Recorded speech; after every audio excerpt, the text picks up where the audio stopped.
This is Pioneer League. Watch on Home Team Network.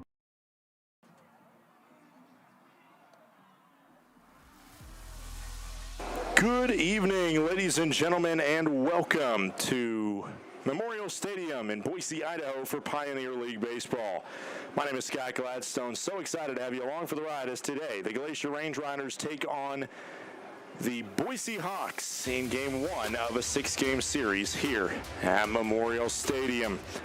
First time these two teams have matched up in 2 seasons, and the last time the Range Riders were at this ballpark, well, last time, that was when they were able to clinch their first ever playoff spot. So maybe channeling some of those nostalgic memories to be able to get possibly a winning decision here and a winning series here and get this second half fully back on track between these two clubs. We'll take a quick break. When we come back, we'll have the starting lineups for you and get set for baseball live from Memorial Stadium in Boise, Idaho. Baseball coming up in just a few moments. Glacier Bank Park is just so beautiful. The absolutely stunning views, the facility that we have, we're just very fortunate. This is a place where people can gather throughout the community.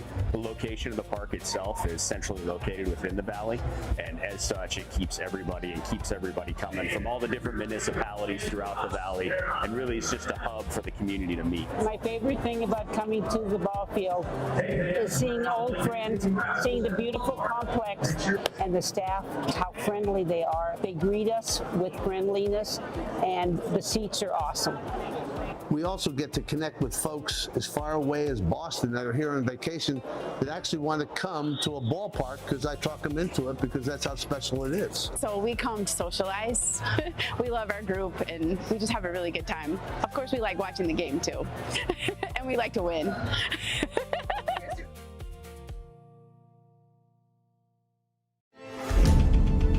Numbness and tingling in the hand can make you lose your grip. Hi, I'm Dr. Nate Fogel. I'm an orthopedic surgeon and hand specialist here at Logan Health. Repetitive actions can lead to a condition called carpal tunnel. Left untreated, these symptoms can interfere with your daily life. Our fellowship-trained hand surgeons offer patient-specific care to help you regain control. Here's to getting a grip on life.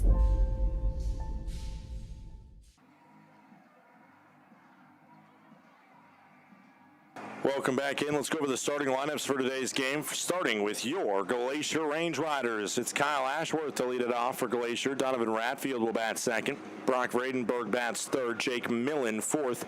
Garner fifth. Caps sixth. Rover, Steele, and Beard rounded out. Brody Caps makes his professional debut for the Range Riders. Zach Longshore is the starting pitcher. On the other side, the starting lineup for the Boise Hawks is Austin Folds, Ethan Underwood, Begora, Rocio, Neves, followed by O'Hara, Meyer, Covedo, and Sisto. Baker is the starting pitcher for the Boise Hawks.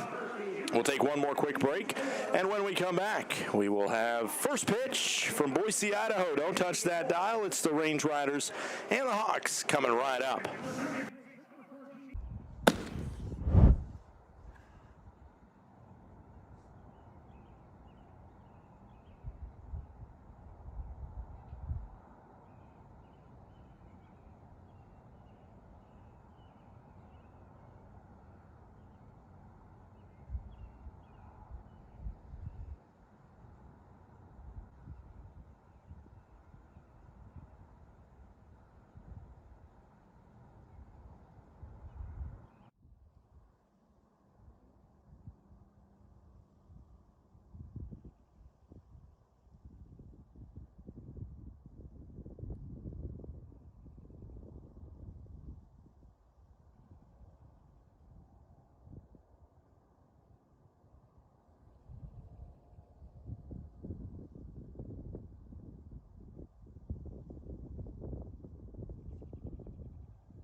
This is Johns Manville, built on experience, guided by people who believe every detail matters. We manufacture commercial roofing systems with purpose, combining performance, protection, and long-term reliability.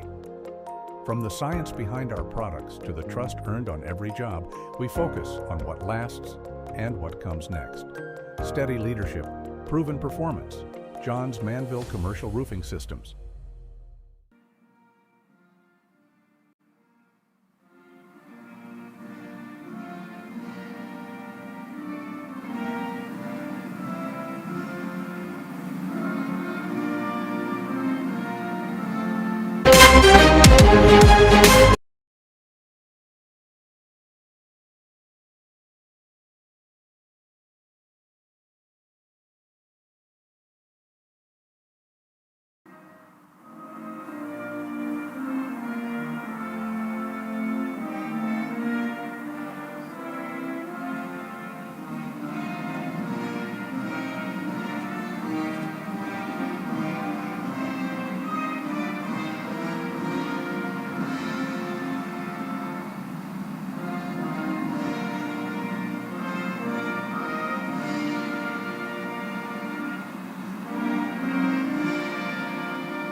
Welcome back in. Just had our national anthem played live in the stadium here as we go over the defense for the Boise Hawks today.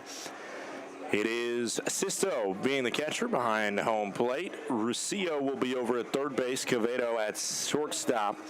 Underwood is the second baseman, and Jeremy Bogora is over at first base. The outfield from left to right is Neves O'Hara and Folds. It's a smoky day here. I think that's mostly what I'm working through here with something stuck in my throat. Bear with me here as maybe that'll happen every once in a while. Starting pitcher for this Boise Hawks squad is Andrew Baker. Baker on the year has a 7.9 ERA. This is his 9th start. He has 1 appearance out of the pen, a 2-2 record, 41 innings pitched. And in his time, he has struck out 36 and and walked 36. So we're going to rein that in a little bit. As a reminder of the Range Riders starting lineup, it's Ashworth, Ratfield, Vredenberg, Millen, Garner, Caps making his pro debut, and then Rover, Steele, and Beard. Should be a great opportunity for this Range Rider squad coming off a Sunday victory on Cars Day over the Ogden Raptors. And see if they can start to get something going as Baker finishes his warm-ups.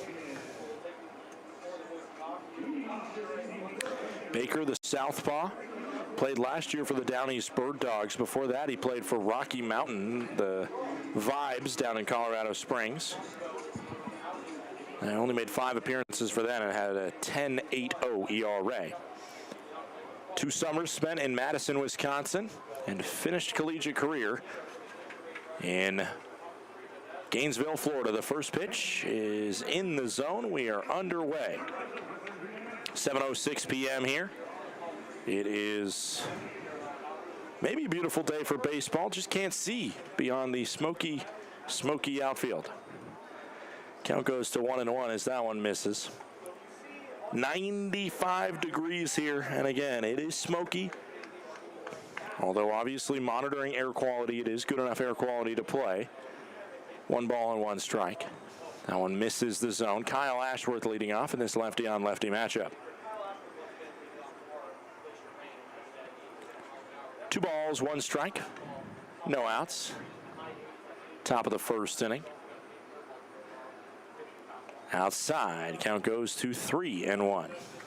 Again, a reminder, control sometimes has been an issue.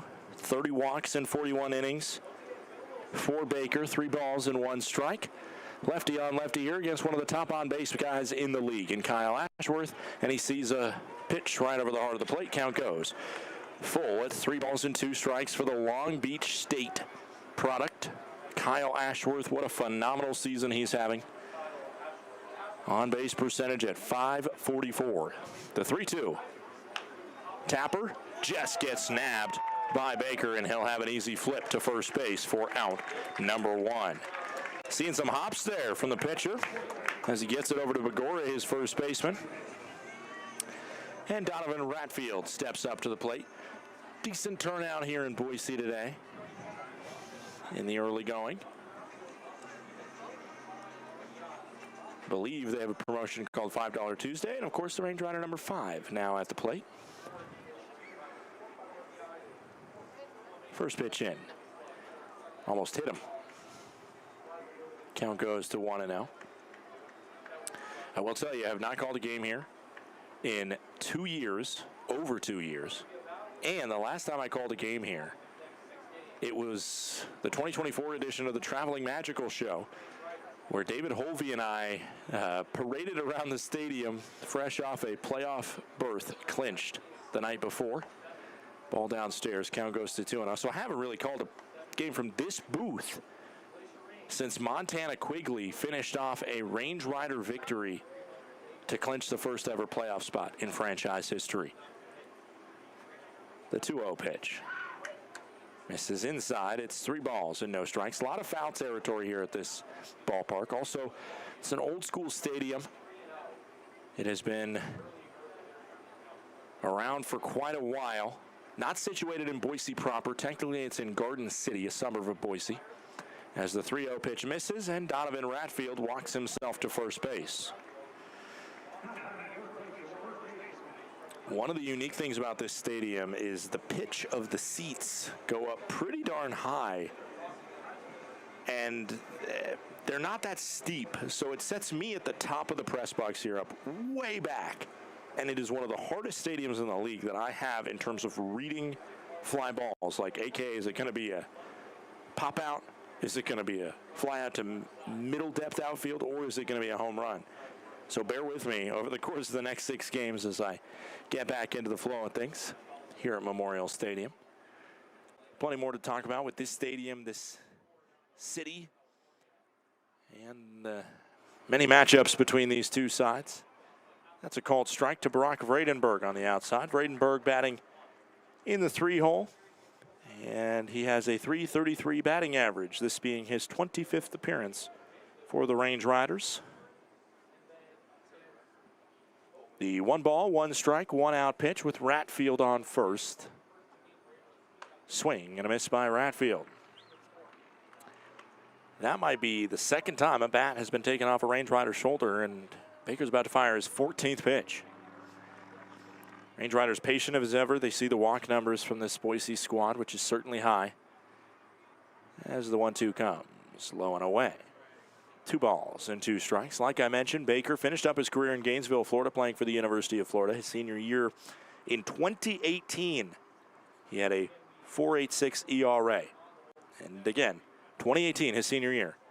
He did not resurface until pitching for the Rocky Mountain Vibes in 2024. Swing and a miss. As the strikeout of Vredenberg sends 2 down for the 28-year-old from Winter Haven, Florida. He was drafted out of the high school level in 2016 by Cleveland. That was in the 36th round of the 2016 draft. Oh, back in the days when we had a long MLB draft. 2 outs, top of the first. That pitch into Jake Millen, who's the switch hitter, batting from the right side, is a called strike, and the count goes to 0-1. Millen, home run leader on this squad. 10 home runs. He is the only player on either side with double-figure home runs. As this one hit to short, the overhand toss for the fielder's choice is good for out number 3. Range Riders go down nearly in order. A Ratfield walk squeezed in there. It's 0-0 as we go to the bottom of the first.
Welcome to Magoo & Company, a third-generation family-owned business nestled in the heart of downtown Whitefish. We offer a dazzling array of diamonds, ethically sourced Montana sapphires, and captivating custom designs that capture the essence of Montana's natural beauty.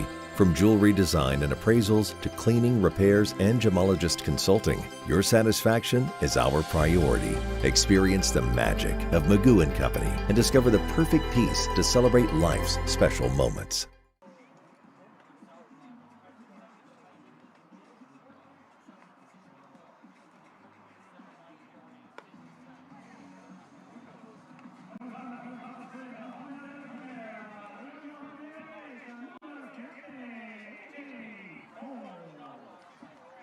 Welcome back in. Let's go over the defense. The Glacier Range Riders have Donovan Ratfield behind the plate, Garner over the third, Steele at short, Logan Beard at second, Vradenberg at first. The outfield from left to right is Capps, Millen, and Ashworth. Starting pitcher for the Glacier Range Riders is Zach Longshore, and fires a first pitch strike into the leadoff man in Austin Folds. Folds on the season is batting .311, 3 home runs, 20 RBIs. That one spots the outside corner. Range Rider starter is Zach Longshore. Longshore has very good numbers this season, a .479 ERA, this being his 13th appearance.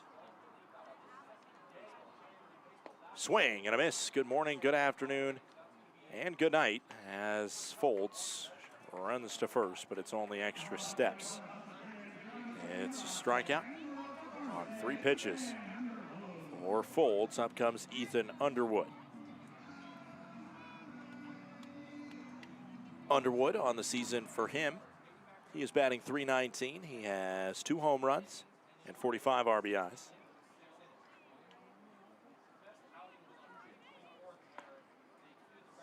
And there's a called strike there. Count goes to 0-1.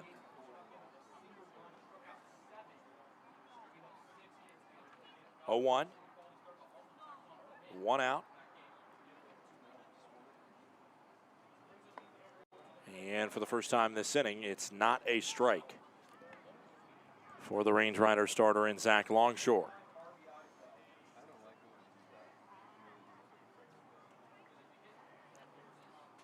One ball, 1 strike, 1 out to Underwood. Ackworth, Georgia native. Drops right in there from the Texan in Zach Longshore. Count goes to 1-2.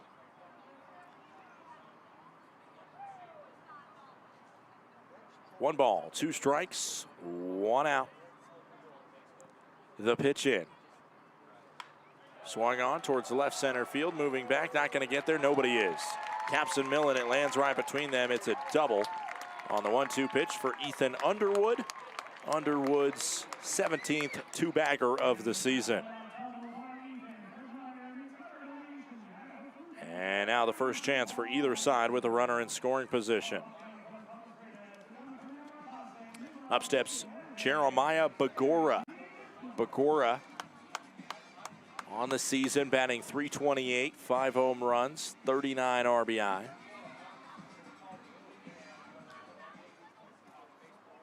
Bagora stepping in, another Georgia kid from Cartersville. Batting from the right side against the lefty Longshore, and he swings on the first pitch and fouls it out of play.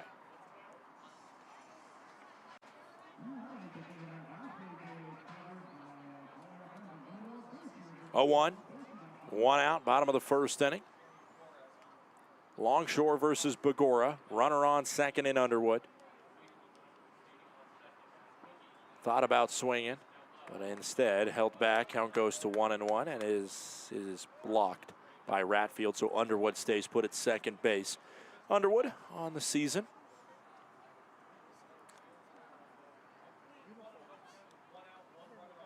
Has some speed, so keep an eye out for him.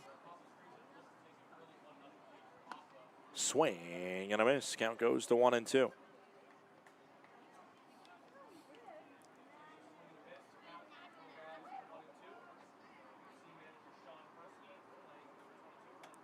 Underwood, a product of Young Harris College at second base there in his second year with this squad.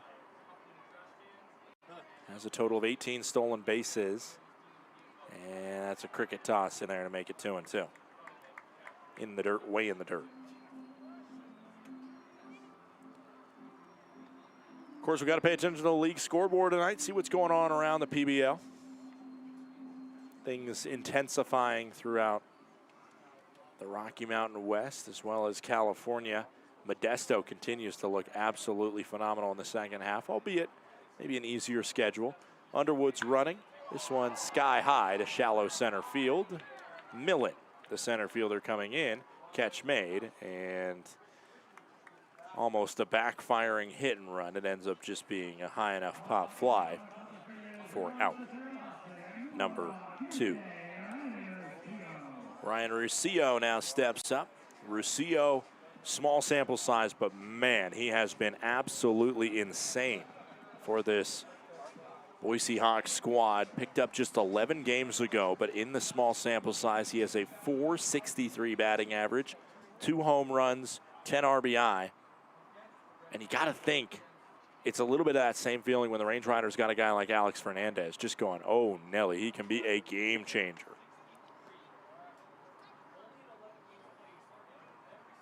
Slugging .732, on base percentage near .600. Again, small sample size, but you like what you see thus far if you're a Boise Hawks fan. 0-1, 2 outs. Can he come through in a clutch opportunity here? Pick off back to second base just to keep him honest. Underwood there. 0-1, 2 outs. Bottom of the first inning, 0-0 scoreline. Reminder of the final scores from Sunday's contest. The Range Riders 6, Ogden 9. That was an exciting game at Glacier Bank Park. There's a called strike. Count goes to 0-2. Idaho Falls, they simmered down from the 58 runs scored on Saturday to only score 46, 26-20 final. The Chuckers win. Missoula finishes off a sweep of Billings 10-5. Boise beats Oakland as there's a swing and a miss, and that's all she wrote from the first inning. Hawks strand Underwood in scoring position, and we head to the second at 0-0.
Welcome to Magoo & Company, a third-generation family-owned business nestled in the heart of downtown Whitefish. We offer a dazzling array of diamonds, ethically sourced Montana sapphires, and captivating custom designs that capture the essence of Montana's natural beauty.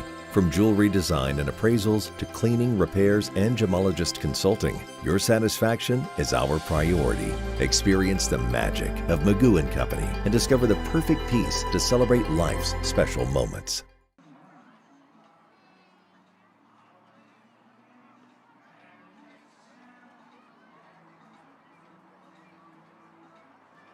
Welcome back here. Let's go over the standings right now in the PBL, as it's kind of a lot going on here.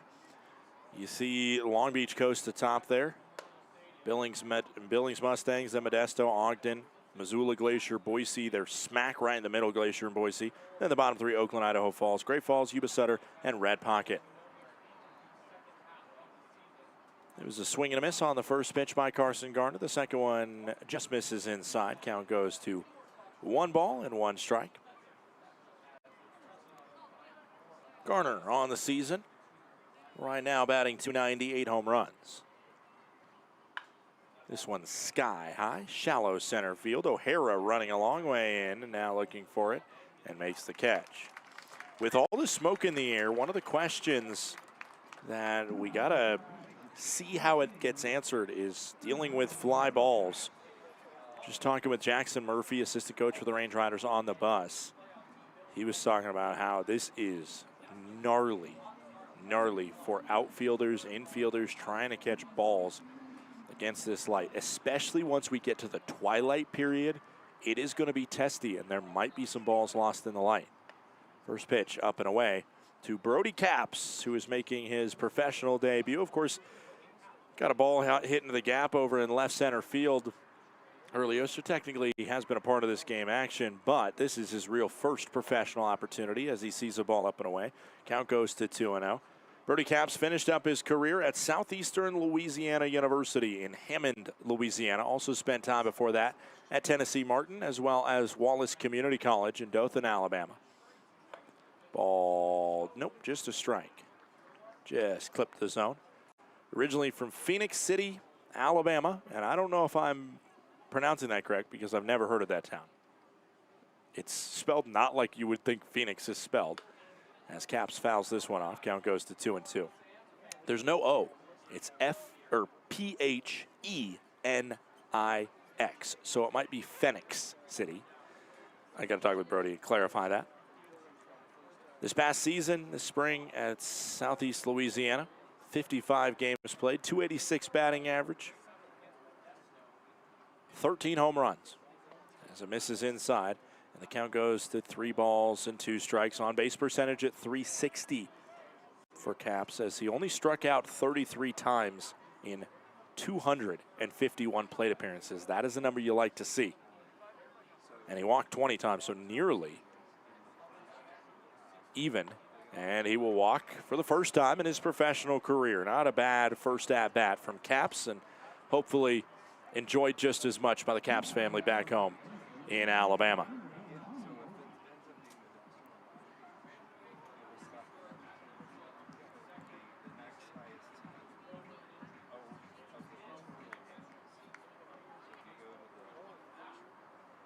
One out, top of the second inning.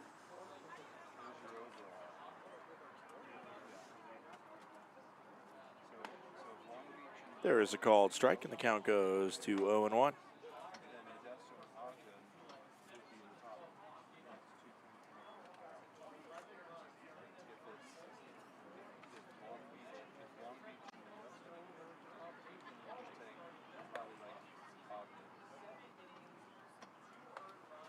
Apparently, it is pronounced Phoenix, so it is Phoenix City. Count goes to 1 strike on Tommy Rover up at the plate. Rover has himself a .272 clip. Switch hitter batting from the right side, just as Millen did. Long delay before a called strike, and the count goes to 1-2. This home plate umpire is going to throw me off a little bit because he takes a second to absorb the play before making his official call. 1-2 strikes, and 1 out. Inside, 2-2, 1 out. Top of the second inning. Capps over there on first. You might think as an outfielder that speed is a big asset of his, but he did not use that very much this spring.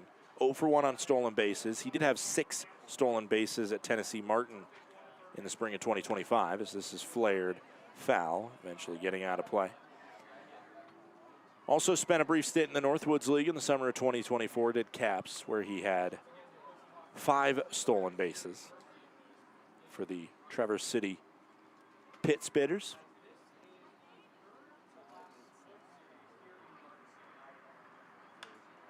Flared foul again. Count goes to 2-2 strikes, 1 out. Range Riders all square, early going, 0-0 with the Boise Hawks. First base runner was Donovan Ratfield on a walk. Now Capps is aboard with a walk. And Rover, the 2-2 before a pickoff attempt from Andrew Baker.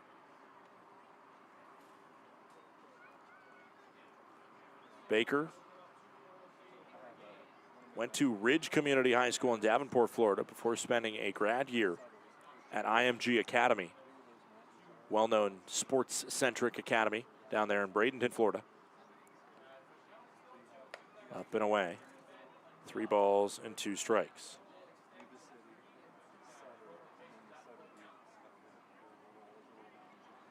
Three, 2, 1 out, top of the second. Again, a draft pick by Cleveland, opted to go to the University of Florida. This one's foul. Great at-bat by Tommy Rover. 2 years at Florida, some summers in the Northwoods League, and then 6 years off.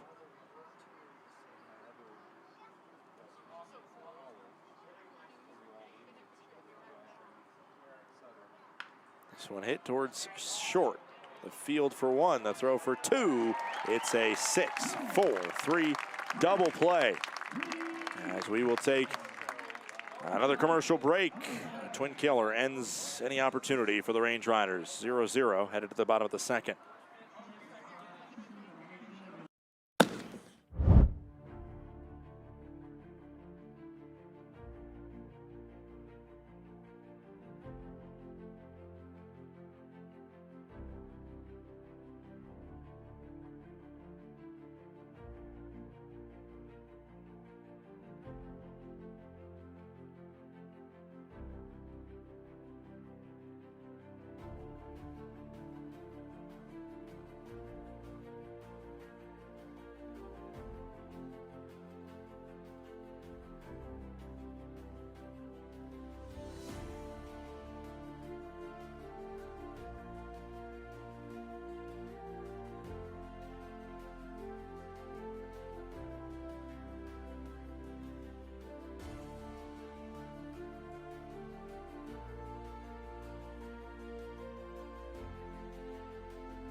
In 1858, one man's ingenuity sparked a legacy. When Henry Ward Johns set out to rethink roofing, he built something that would last. That spirit carried forward in 1901, when Johns joined forces with Charles Manville, creating Johns Manville. For more than 160 years, through challenge and change, innovation and resilience have defined who we are. Today, backed by Berkshire Hathaway, Johns Manville is trusted in the commercial roofing industry, with systems built to perform.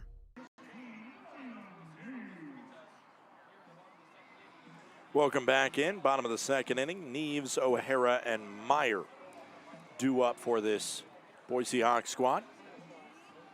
William Neves, the man stepping to the plate. Just his 8th game. He has a .280 batting average, 2 home runs, and 6 RBIs. Longshore fires the first pitch, missing inside. The count goes to 1-0. This Boise Hawks squad, they play small ball. That's where they found their success, to an even 500, 30-30 record. 56 home runs, which is just 2 less than the Range Riders, as there's a called strike, and the count goes to 1-1 on Neves. Range Riders and the Hawks do not hit a lot of long balls, so don't expect a bunch of firepower that way. Instead, be prepared for smart, strategic baseball. And, of course, both squads do hit it in the gap plenty. We already saw a double play from Boise. This one is powered as it's out to deep center field, and that ball is gone. It's a home run, and that's about the purest form of an announcer jinx. Neves goes yard for the 3rd time this season. My apologies, as the 57th long ball of the year is hit by the Boise Hawks.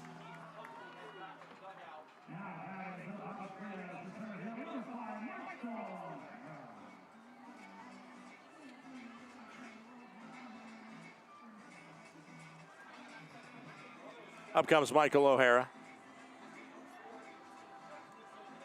I'm just going to wear that one.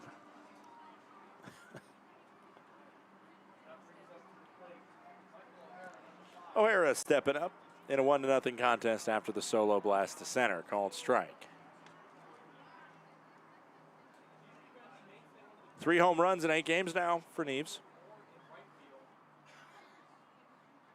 So he may be swinging the tide a little bit for what this Boise Hawks squad is made up of. That one called a ball.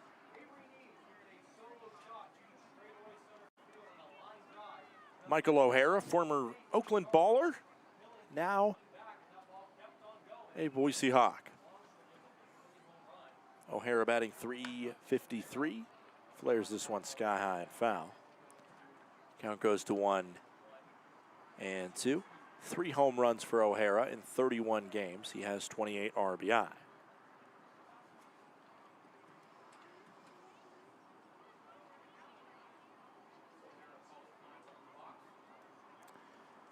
O'Hara last year played for Oakland. 37 games played, hit .336.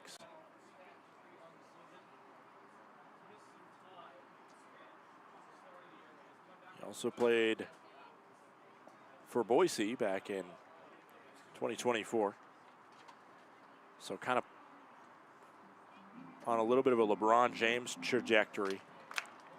Playing for one team, Cleveland Cavaliers. Goes to another team, gets a ring, Oakland. And then now going back to the original team and trying to get a ring with them. Ball misses. It's 3 balls and 2 strikes.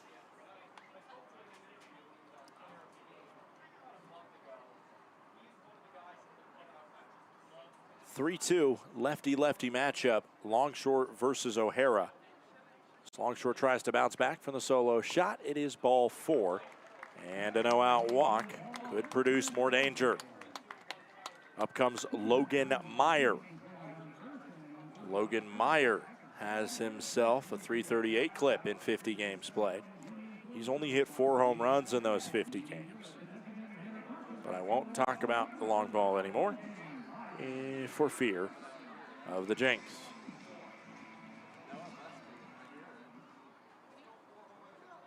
Logan Meyer spent his time first at Walla Walla Community College and then went to Ottawa University, which is down in Arizona, Surprise, Arizona to be exact. Last spring at Ottawa, he hit .333 and had just 3 home runs. Swing and a miss. He also had a lot of time playing in the West Coast League, which, if you don't know, is a summer collegiate league in mostly British Columbia, Washington, and Oregon. And that's going to be a wild pitch down in the dirt. O'Hara takes second on it.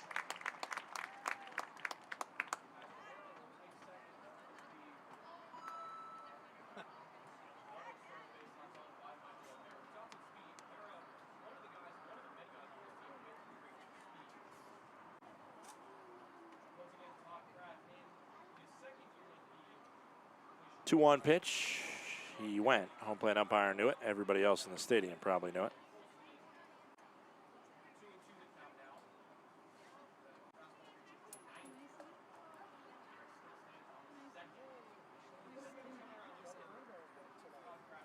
Two balls, 2 strikes. Nobody out. Fouled off.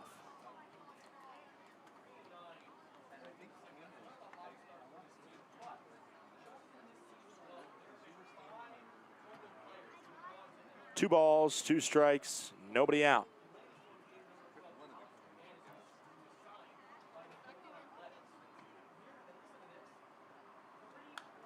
Fouled off again. 2 balls and 2 strikes. We stay.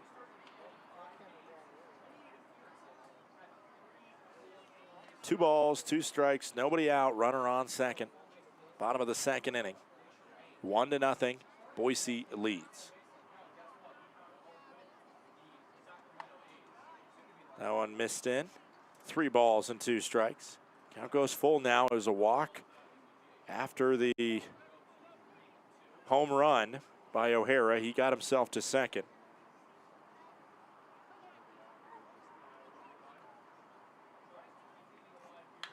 As this one swung on towards the gap in left center field. That one has a chance. It's off the base of the wall. O'Hara scores easily, and holding at second is Logan Meyer. It's 2-0 on a pure swing and a double by the designated hitter for Boise. 2 outs, or excuse me, 2-0, no outs. And up comes Roylan Quevedo.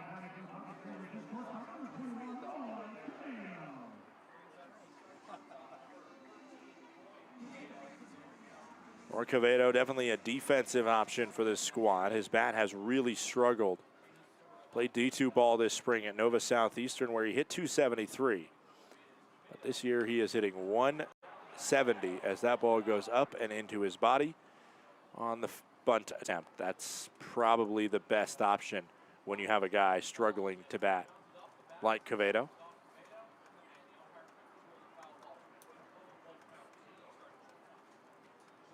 Oh, 1, no outs, bottom of the second inning.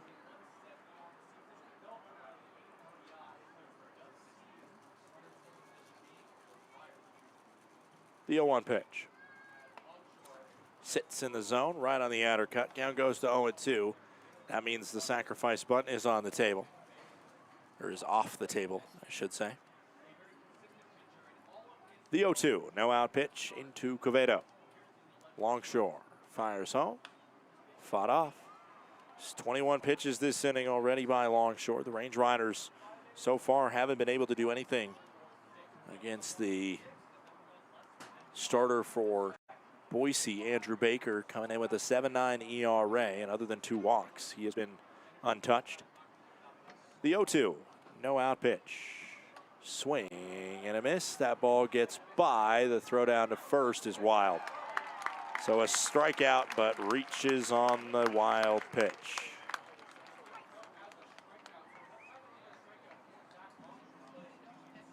Still no outs on the board. See the throw down to first. Just no chance for Bradenburg. It's a tough play. Sisto now steps in. 316 batting average, 4 home runs for Sisto. Jacob Sisto, the catcher.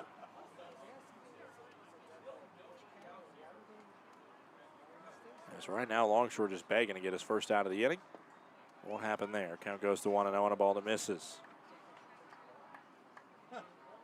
2 different D3 schools attended by Sisto.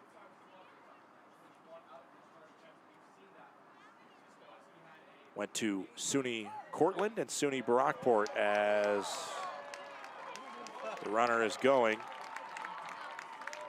And I guess that didn't hit him. It kind of looked like it came funky off of possibly the player at first. And Quevedo. Myers scores on the RBI single as it's hit into right field. And it is now 3-0 Boise.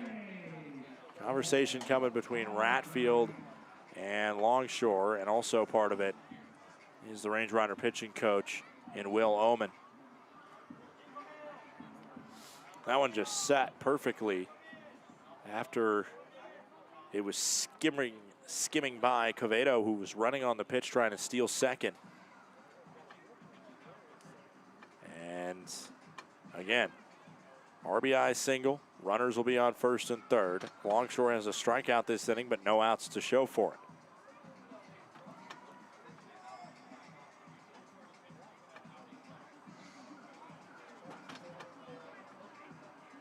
Longshore has thrown 24 pitches this inning, allowed 3 runs on so far a solo home run, a walk, a double, a drop third strikeout, and then an RBI single.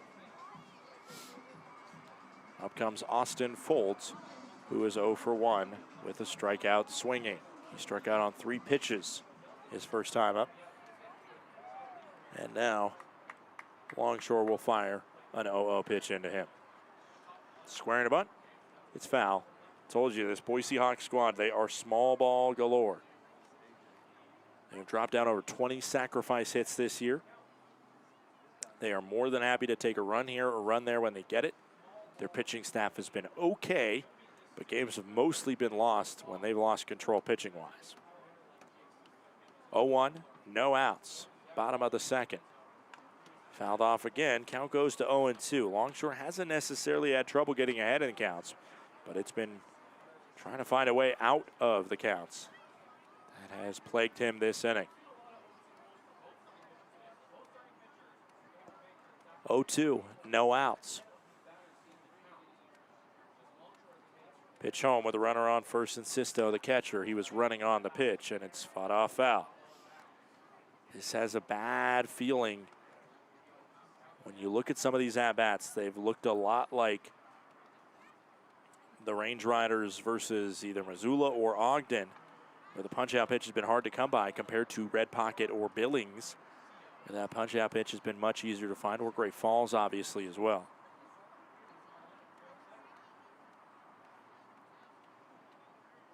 And it hits him.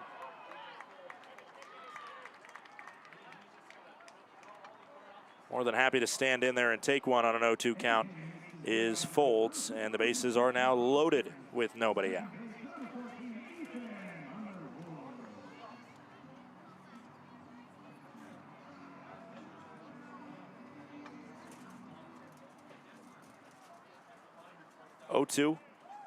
Excuse me, 0-0 coming into Ethan Underwood, who is 1 for 1 with that double.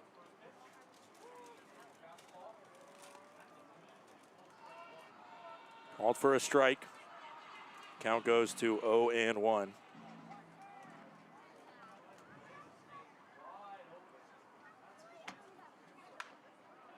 This one hit foul, and the count goes to 0-2.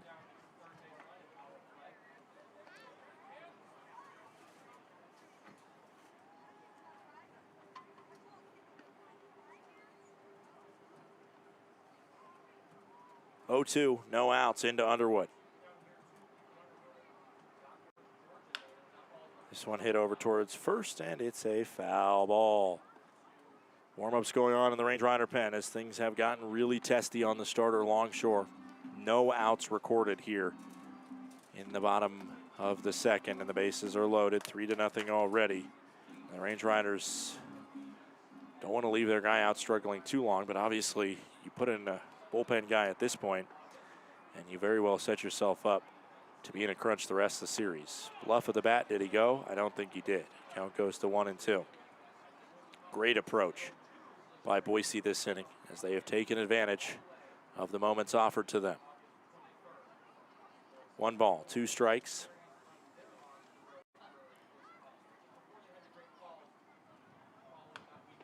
Fouled off. The one time a punch-out pitch was found, it was a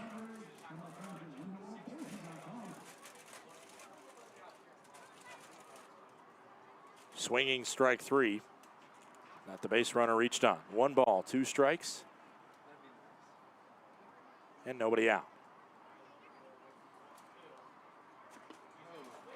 And a swing and a miss. Finally, the first out of the inning comes. It's the second strikeout by Longshore.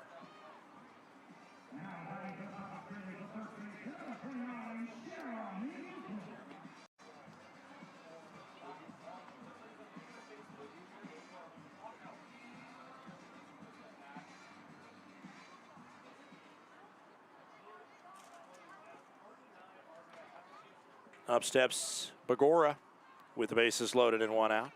That one drops in just outside the zone. Count goes to 1-0.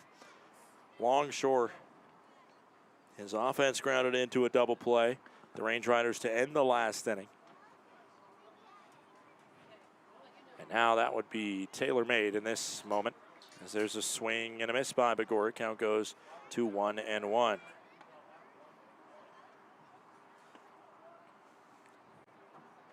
Bagora has grounded into the most double plays on this team, so if anybody's going to do it, it might as well be him. Range Riders desperately need it to hold this scoreline at 3-0. Dropping just low of the zone. Count goes to 2-1.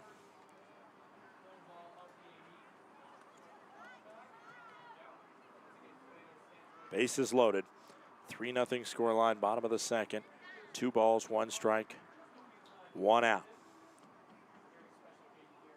Fouled off. It's 2-2. Again, a right-hander warming up in the pen for Glacier.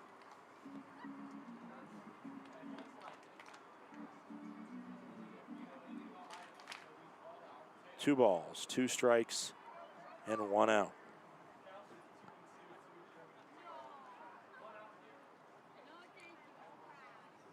Swing and a miss.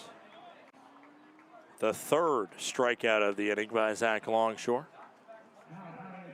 And up steps Ryan Rosillo. Rosillo 0 for 1, but he does have the highest batting average on the team coming in, and very well could still make do. If he were just to put 1 ball in the outfield, it could dramatically change the feel of this inning. From a 3-run frame to 4 or 5.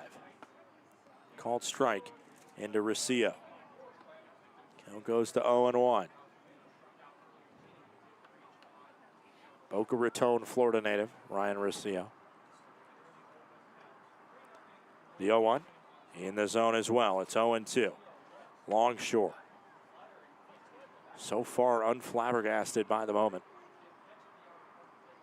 Bases loaded, no outs. That's when he really locked in to the tune of 2 Ks, but he needs 1 more strike to get fully out of the jam. The 0-2 missed inside. He was up on Folds before Folds allowed one to hit him that he certainly could have popped out of the way of. 1 ball, 2 strikes, 2 outs.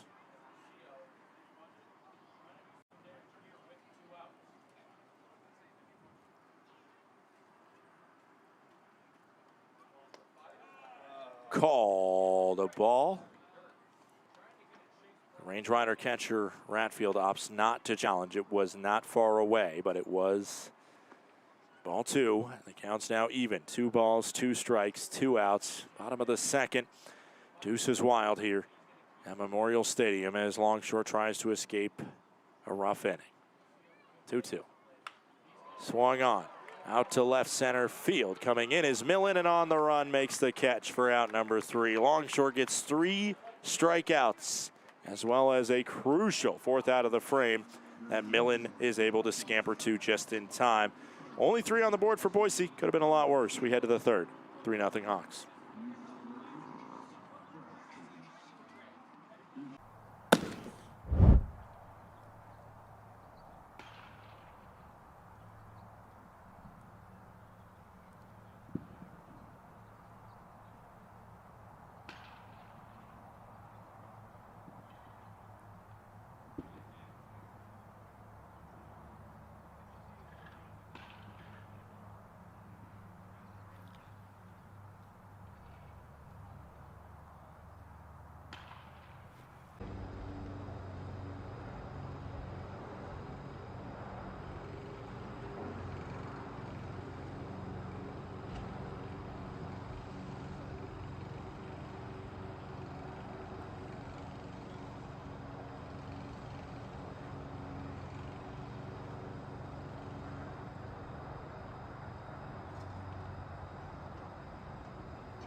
Welcome back in. It is the top of the 3rd inning.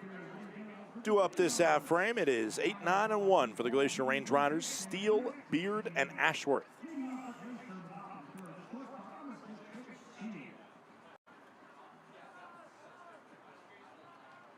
Andrew Baker, just 35 pitches thrown.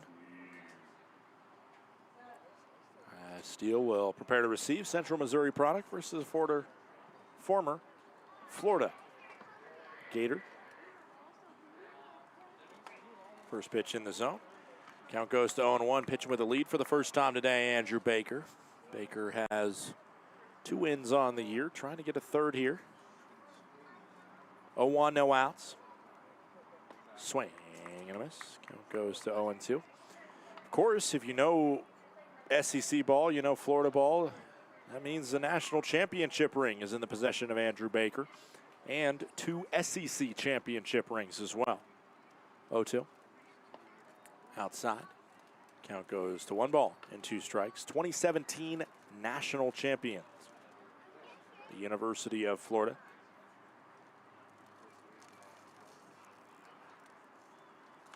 Fouled off. Steele was a runner-up last year with Central Missouri in the D2 World Series, but it was 2017 when the Florida Gators won their first ever title, which is actually kind of astounding considering the pedigree of the baseball program, the athletic department there. The Southeastern Conference champion was LSU, but obviously Florida made the tournament as an at-large bid. As that one is called a ball.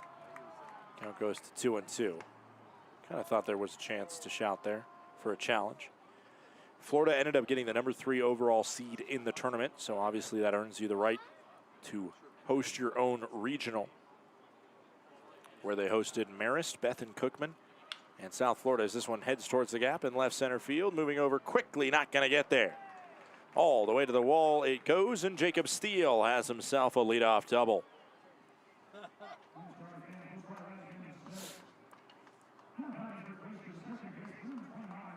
Up comes Logan Beard, a former Louisville product, Logan Beard, who of course has seen the NCAA tournament himself. But in that Gainesville regional that Baker's Florida Gators were a part of in 2017, they beat Marist, which is of course a school up, I believe, in Poughkeepsie, New York. The Foxes. The Red Foxes, actually. Scratch that. And they are in Poughkeepsie. South Florida, obviously, you probably know the Bulls of South Florida, and Bethune-Cookman. Squaring a bunt was Beard, but pulls it back. It's a called strike. Florida beat Marist in the first round. They beat South Florida in this next round. They lost to Bethune-Cookman, but they needed to lose twice to be eliminated. So they beat them 6-1 before then hosting Wake Forest in a best-of-3 super regional and outlasting the Demon Deacons 2-1. Swing and a miss. Count goes to 0-2 in that College World Series for Baker's Florida Gators. They beat TCU. They beat Louisville, ironically enough, as we got a Gator-Cardinal matchup right now. 0-2 pitch. And this one carrying out to right field. Should be enough for Steele to advance on, as it's a fly out and a high looping throw, nowhere near in time. Productive fly out from Beard. Steele to third as the Range Riders 90 feet away from breaking up the shutout. So in our own Florida-Louisville matchup, technically the win goes to Florida, but not the worst case scenario from the Louisville kid. Florida then beat TCU again. After losing to them, they beat them to eliminate them. And then it was an SEC championship rematch between Florida and LSU, and Florida won game 1 4-3 and game 2 6-1. Ball outside for the Dirtbag versus the Gator. And Kyle Ashworth, who is 0 for 1 with a ground out back to Baker, his first time up. The 1-0. Swung on foul ball. Of course, Baker left after his sophomore year at Florida. And through my research, I have not found exactly where he ended up for a long stretch. I do know that he finished out a couple seasons ago in the Pecos League with the Tucson Saguaros. That ball is in the zone. Count goes to 1-2.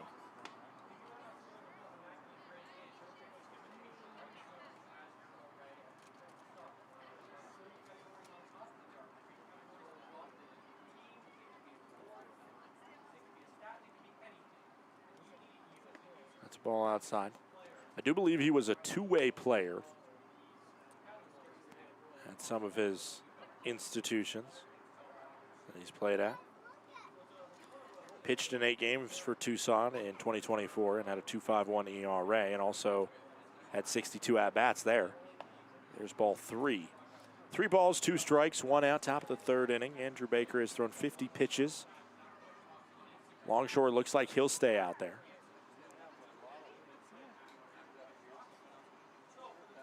After weathering some of the storm last inning, but surviving it. This one slashed the opposite way. There will be no play at the plate. Steele was going on contact, and it was risky. There maybe could have been an out at home. But it's an RBI ground out to make it 3-1. Rocio, I think he heavily considered it, and if it was a tie game, I think he might have thrown home.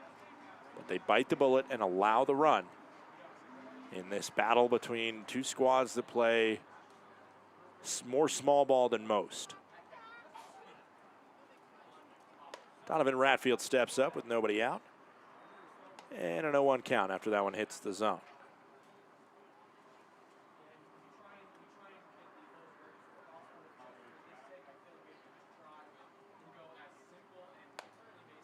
Also in the zone, it's 0-2. On Ratfield from Baker. 0-2, 2 outs. Top of the 3rd inning, Boise 3, Glacier 1. That ball misses at 77 miles per hour. It's 1 ball, 2 strikes.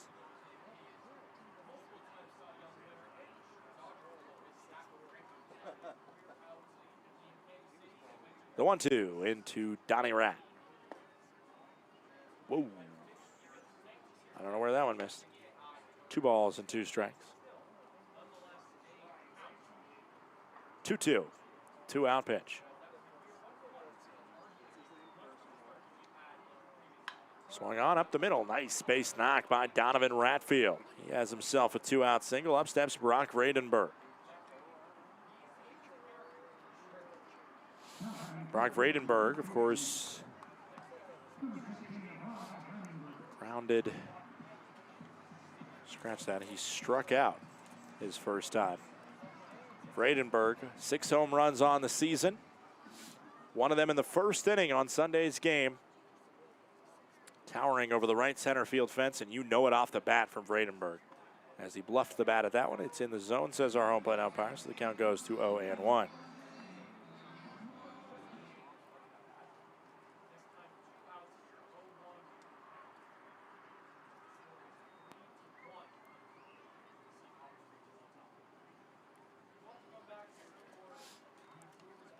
Oh, 1, 2 outs into Vredenberg.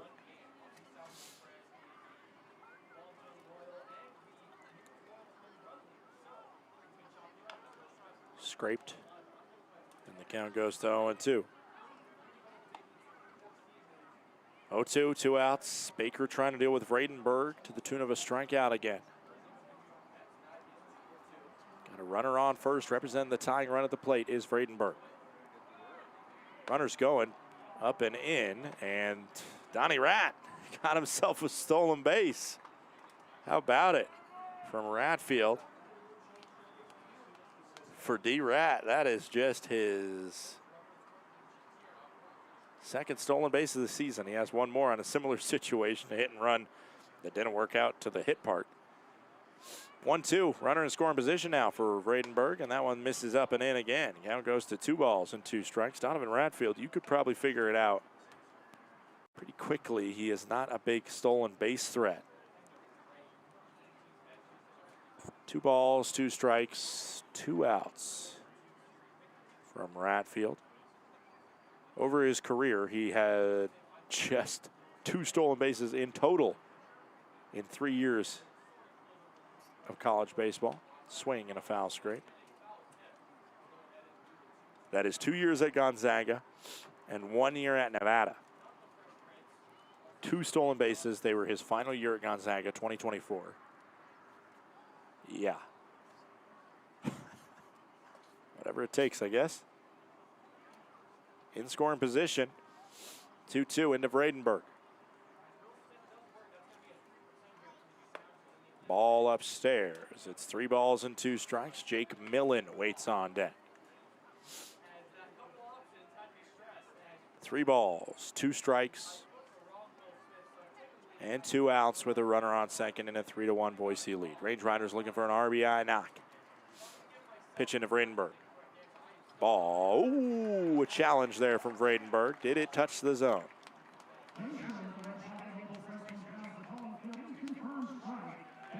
And the call is a confirmed strike. We head to the bottom of the 3rd. It is Boise 3, Range Riders 1.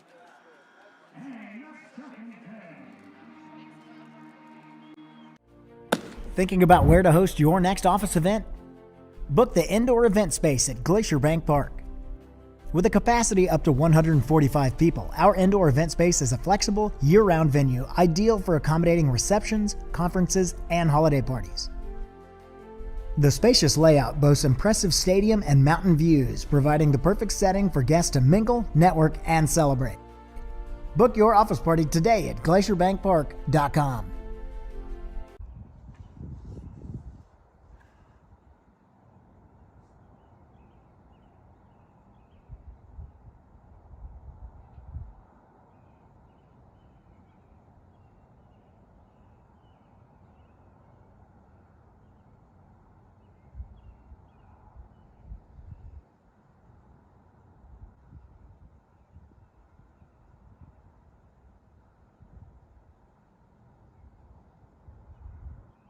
Innovation has always been at the core of Johns Manville. From advanced testing labs to real-world job sites, we rethink what roofing can deliver. Through science, precision engineering, and decades of real-world experience, we engineer commercial roofing systems that deliver lasting performance. At Johns Manville, innovation means listening, learning, and building solutions that meet today's needs while preparing for what's next. This is progress with purpose.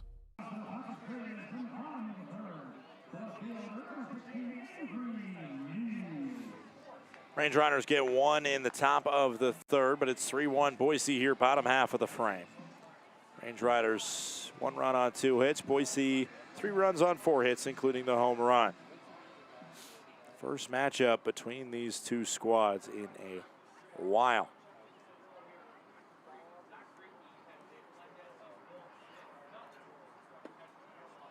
Called strike in the zone to William Neves, who is 1 for 1 with a home run to center.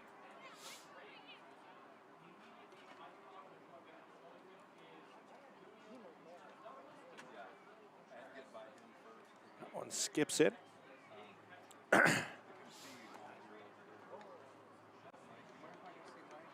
All time, Range Riders are 12-15 against the Boise Hawks. They did not play last year. The last time they played was a 6-game set in early August of 2024. That was the only time ever the Range Riders have been swept in a 6-game series at home. When they lost all 6 to the Boise Hawks, it was funny because the Range Riders had a playoff spot clinched. But it felt like for a moment there, hey, what's going on with this playoff-bound team?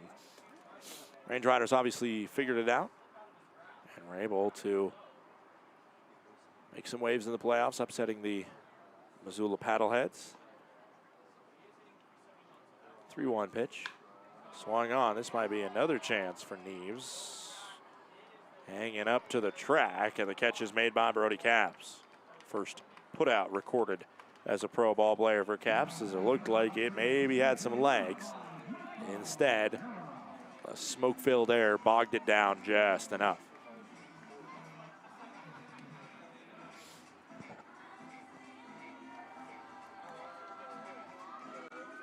Up steps Michael O'Hara, who worked a walk after the Neves home run. Range Riders did have a 3-3 series split with the Boise Hawks that year. That's what I mentioned almost 2 years ago exactly. It was a couple weeks before this, but Range Riders split 3-3. That's exactly what they needed to do. They clinched the playoffs by 1 game. Fouled off. The year before, the Range Riders played 3 games in Glacier against the Hawks and 6 games here in Boise, and won the season series 5-4. Range Riders also hosted Boise in the inaugural season, as this one is out towards left center field and down for a 0-2 base knock. Well done by O'Hara. Range Riders won the series versus the Boise Hawks late in the season of 2022, 4-2. So, if not for that 0-6 home sweep the Range Riders have against Boise, they would honestly have a pretty good record against the Hawks, but that certainly can tilt the scales. Range Riders, however, have been mostly successful against non-Montana teams, including winning all games against the Oakland Ballers and all games against the Red Pocket Mobiles. They are currently in the season series hole against the Ogden Raptors, however, but a chance to come out of it when the two teams match up in Ogden at the end of the season. The 1-0 with O'Hara on first. O'Hara probably wants to steal at some point there. That one specks into the zone. Count goes to 1-1.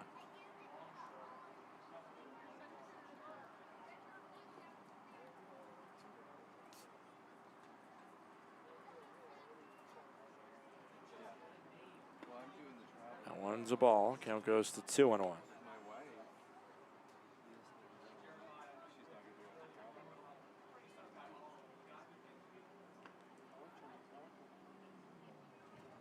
Two balls, 1 strike, 1 out. O'Hara on first. Slashed foul. It's 2-2.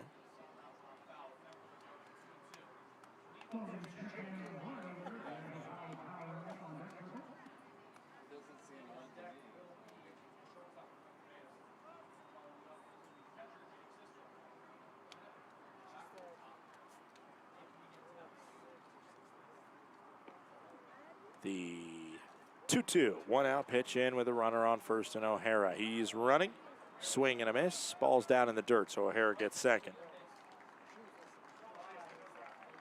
Stolen base, can't quite get to strike him out, throw him out.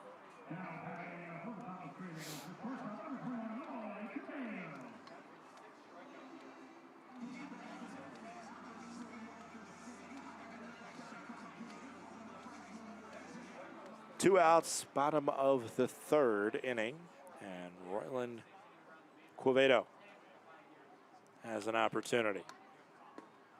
Bluffed the bat, count goes to 1-0. Quevedo is 0 for 1, but he reached on the drop, 3rd strikeout.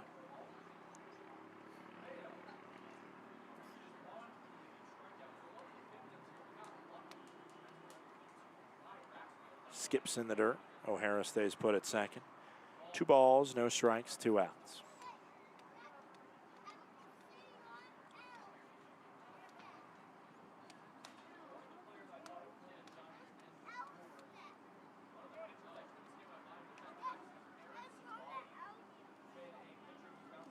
The 2-0, 2-out pitch with a runner in scoring position.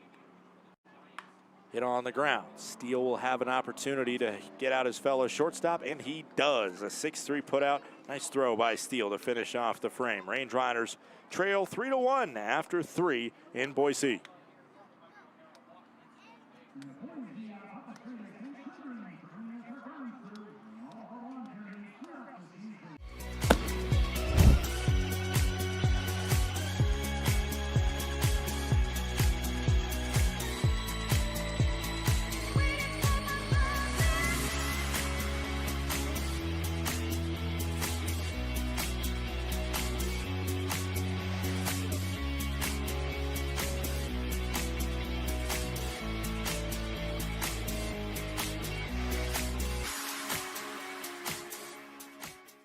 Welcome to Magoo & Company, a 3rd-generation family-owned business nestled in the heart of downtown Whitefish. We offer a dazzling array of diamonds, ethically sourced Montana sapphires, and captivating custom designs that capture the essence of Montana's natural beauty. From jewelry design and appraisals to cleaning, repairs, and gemologist consulting, your satisfaction is our priority. Experience the magic of Magoo & Company and discover the perfect piece to celebrate life's special moments. When injuries occur, it can feel like your goals are out of reach. I'm Dr. Karen Purser, an orthopedic surgeon and sports medicine specialist at Logan Health. If you injure a joint, muscle, or bone, our orthopedics and sports medicine specialists are here to help. Our highly specialized surgeons, clinicians, and physical therapists offer innovative treatments and the latest minimally invasive procedures to help you recover and return to activity faster and stronger so that you can reach your goal.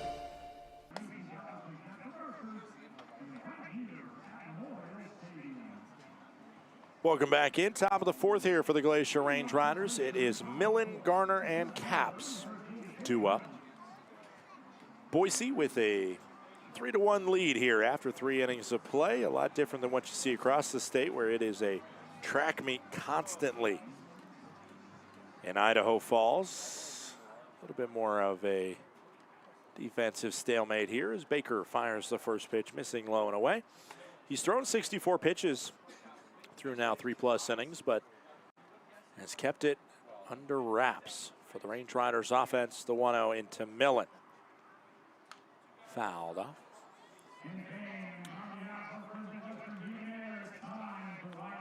The 1-1 now coming in.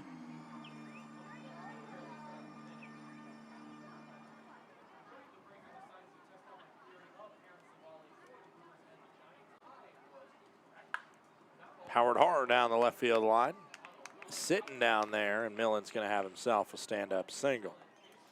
I don't know why I had to designate that it was a stand-up single. Most singles are stand-up singles, other than the rare time when Mason Dennison would dive at first base. Usually people, though, run through the bag one way or the other.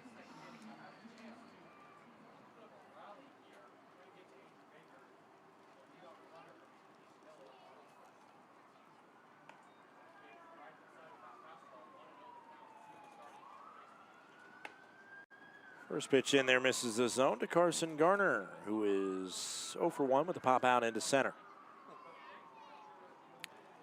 1 ball, no strikes, nobody out. Millen on first. 3-1 Boise Hawks lead. Outside, 2 balls and no strikes.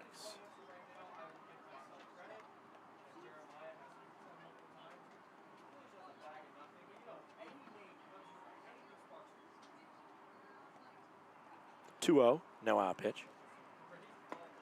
Right down Main Street, 2-1. Maybe not Main Street, it was right at the knees, should say. 2 ball, 1 strike pitch. Slashed foul the opposite way, it's 2-2.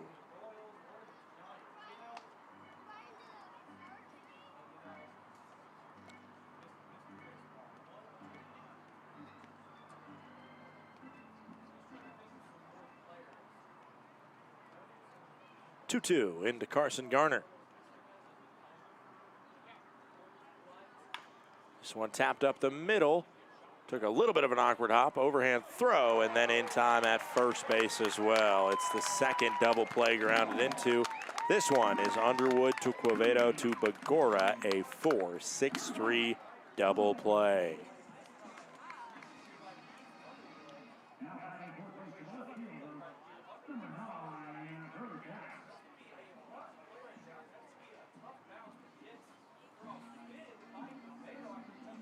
Chopped into the ground there at 85 miles per hour off the bat.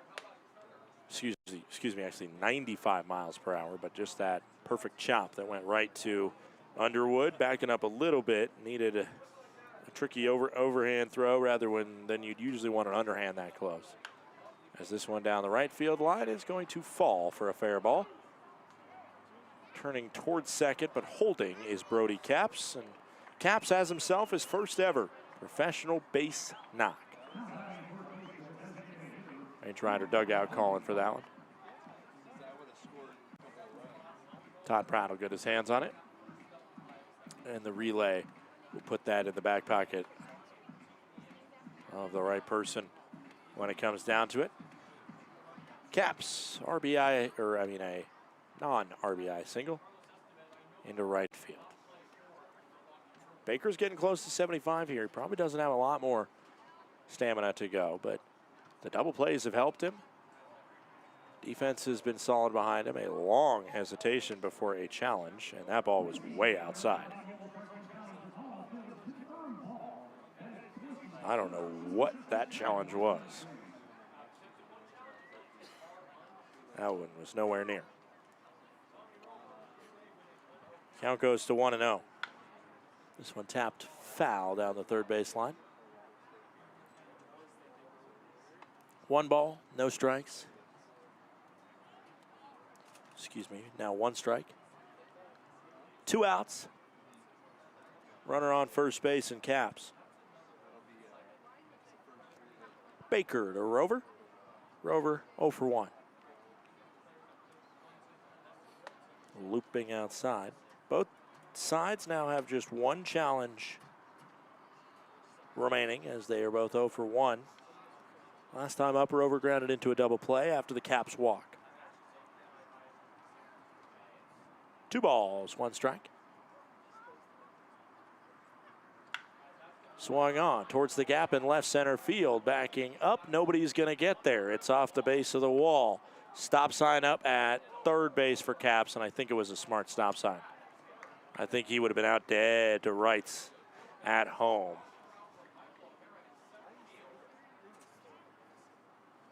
As O'Hara, a good hustle play and played it well off the wall.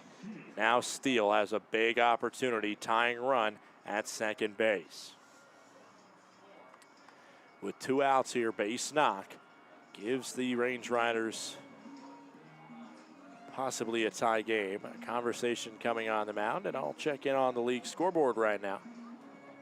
See what's going on around the PBL. How about the Ogden Raptors, who the Range Riders were able to beat on Sunday? It is Ogden 14, Long Beach 3 in the top of the 7th inning. Great Falls also giving Missoula a run for their money. If you're a Range Rider fan, you're rooting for the Voyagers even more than usual. And it's 7-7 between Great Falls and Missoula. Billings up 9-0 on Idaho Falls. That's as expected. Oakland 2-0 lead on Yuba Sutter, and Red Pocket an early 1-0 lead on Modesto as the last place team in the first half. And the first place team, last place team, yes, in the first half, but also in the second half, the Red Pocket Mobiles take on the first place second half team, the Modesto Roadsters. This is another stint for Red Pocket down in California as they started the season on the road down in the Golden State. They came back up to Montana and Idaho and Utah for a stint. And then they were on the road again back down to California before finishing up the season in our neck of the woods. First pitch in to Steele, who again is 1 for 1 with a double himself. That one misses outside. Count goes to 1 ball and no strikes. Steele doubled, later scored on the RBI ground out by Ashworth. Beard waits on deck. Ashworth is in the hole. The 1-0. 2-out pitch. How big does that double play this inning feel now after the leadoff single by Millen? Man, if that's a strikeout instead of a double play, you're looking at least 1 run across right now. 2-0 pitch into Steele. Hitters count for the Range Rider shortstop. Watched it go by over the plate. Count goes to 2 balls and 1 strike. That one went dead center. Oh my God, I don't think I've seen a pitch that has been more center than that one. 75-mile-per-hour breaker, but he placed it right over the heart. Outside, it is 3 balls and 1 strike. A ball would load him up for Logan Beard. 3 balls, 1 strike, 2 outs into the infielder from St. Peters, Missouri. The 3-1. Swung on, high fly ball to left center field. Backing up is O'Hara and Neves. It is gone. Goodbye, baseball. Jacob Steele, a 3-run blast to give the Range Riders the lead. Steele has been Mr. Clutch this year. He has waited for the right time to uncork the long ball. 2 grand slams, and that one's a 3-run blast for Steele. It is his 6th home run of the season. Absolutely bonkers. That one went 407 feet, 103 off the bat of the Range Rider shortstop. Glacier takes their first lead of the contest, 4-3. Baker still out there, now facing off against Beard, trying to see if he can just finish off this frame. All upstairs, it's 2-0. Looking down, nobody's warming up in the pen. For Baker. That is his 7th home run given up this season. Called strike right on the inner cut. 2-1. Ooh, that one, ABS would have held it as a strike, but oh, just barely. Just glanced that inside corner. 2-1 pitch, now 3-1. 3-1, 2 outs, top of the 4th.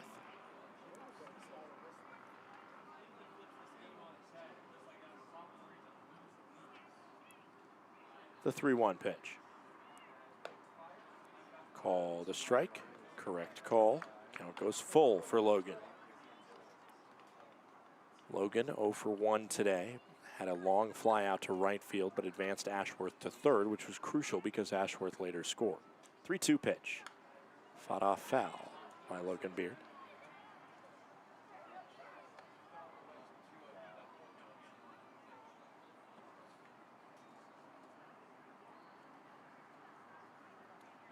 Three balls, 2 strikes, 2 outs, into Beard. Down the right field line, it's hooking foul. 334 feet.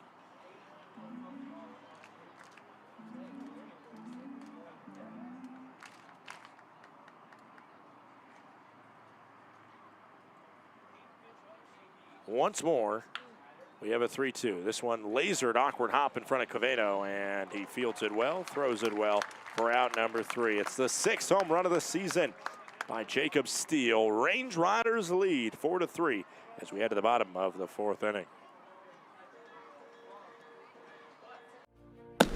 Need a space that offers both a place to dine and an area to mingle in style? Book the Hideaway and Corner Suite at Glacier Bank Park. You and up to 50 guests will enjoy full catering services in the Hideaway, and incredible mountain views and comfortable furnishings in the luxury Corner Suite. This versatile combination offers a space to dine and a place to relax, creating the perfect arrangement for guests looking to mingle, network, and celebrate. Book your office party today at glacierbankpark.com.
Welcome back, bottom 4.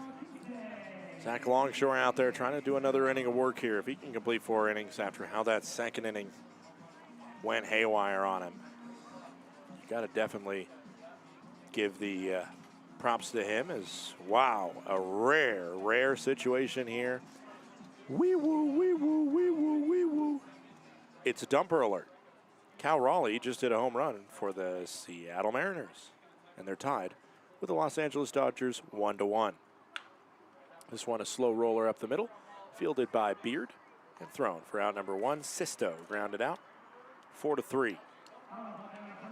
Ladies and gentlemen, I got to sound that alarm a lot last year. I don't have an official count of how many times I did it on the broadcast, but Cal Raleigh, obviously an incredible season, got to 60 home runs. Injuries and struggles have plagued him this year.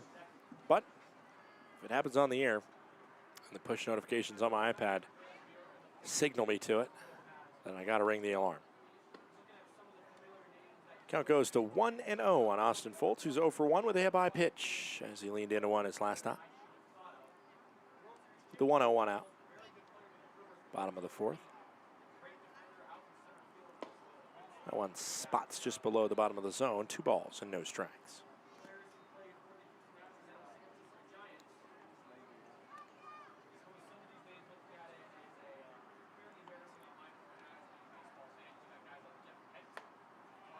Called a strike. 2-1.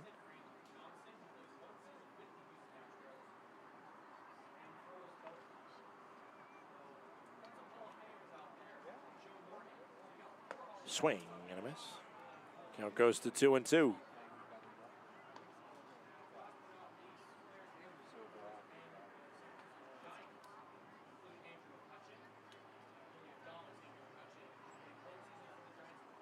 The 2-2, 1-out pitch. Fought off foul. Warm-up's going on in the pen.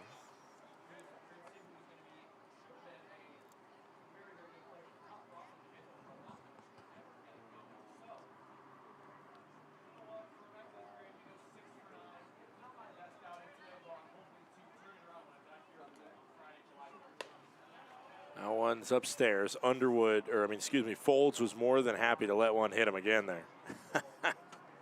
That one was over the strike zone, not inside at all, and it almost got him. Foltz wants to get hit to get out of this 2-strike count.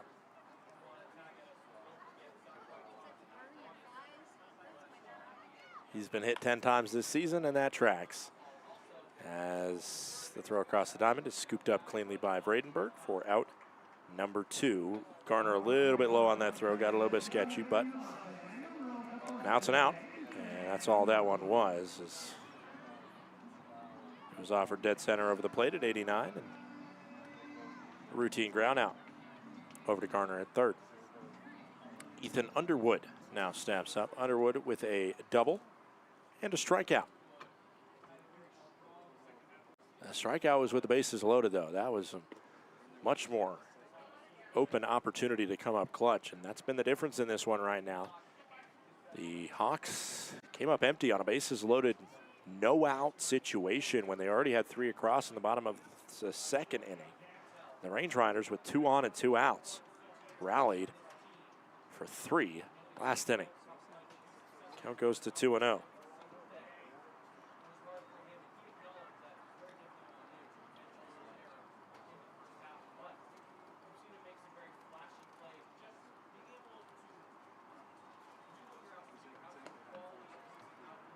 Two balls, scratch that, 3 balls and no strikes. That one is callable.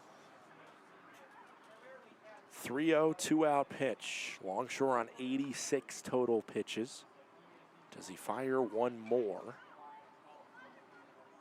If he walks the batter, he won't walk him there. That one dead center. Count goes to 3-1. 3 balls, 1 strike, 2 outs. Bottom of the 4th inning, 4-3 Range Riders. 3-1 is up and in. It's ball 4, and a walk worked. Todd Pratt, I got my eye to where he's sitting right now.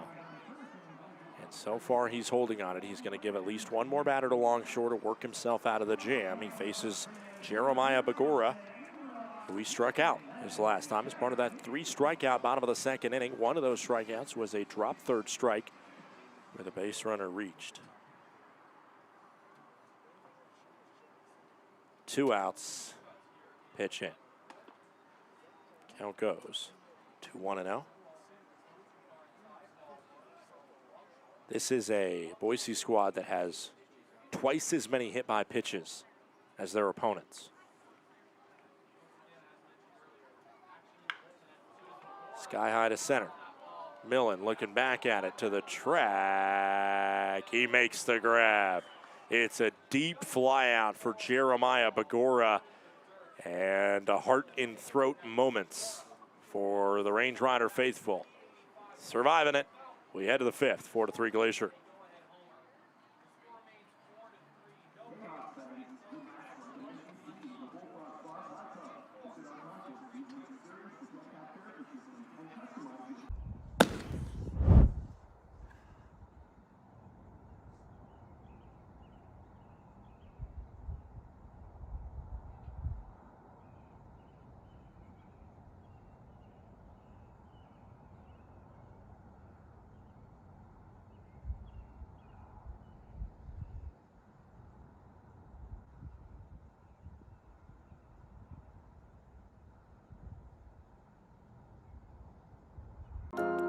At Johns Manville, it's always been about people, the people who design the systems, the people who build them, and the people who depend on them to perform every day.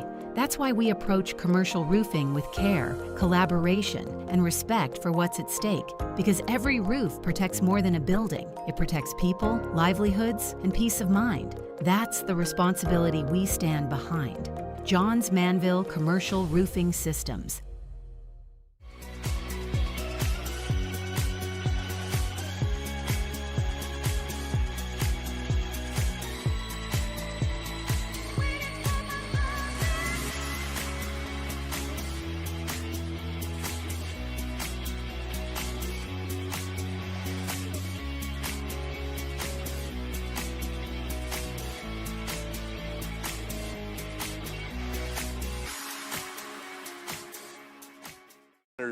Leading 4-3 over the Boise Hawks here.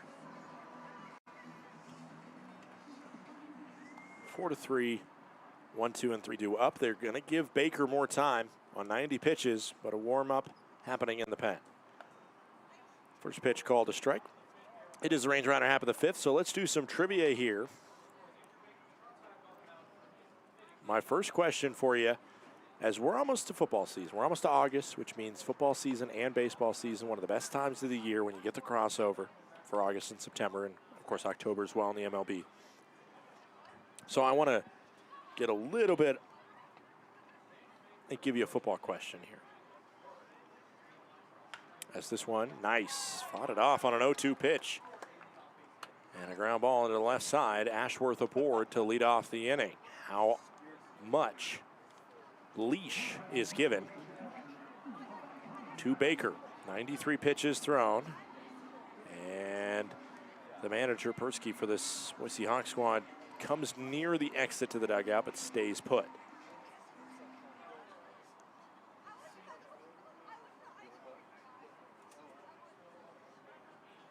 Pickoff attempt over to first base. All right, so your football related question is, there was a rookie who returned a pick six off Patrick Mahomes for a Super Bowl touchdown. Who was that rookie?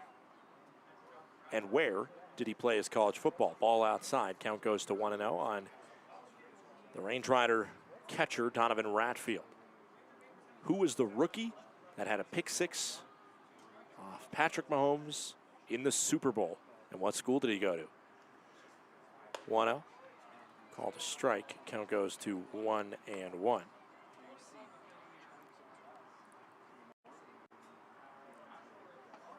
Your hint is that it was the most recent Patrick Mahomes Super Bowl appearance, their loss to the Philadelphia Eagles. Pickoff attempt over to first again. Ashworth back in safely. And do the Range Riders currently have any players from the state that this school is located in? No. Ratfield sees a called strike, and the count goes to 1 ball, 2 strikes, no outs. Top of the fifth inning.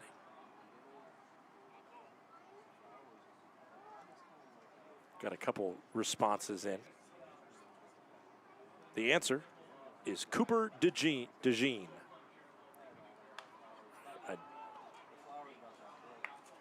And if you don't remember where he went to school, he is a cornerback from the University of Iowa, Cooper DeJean.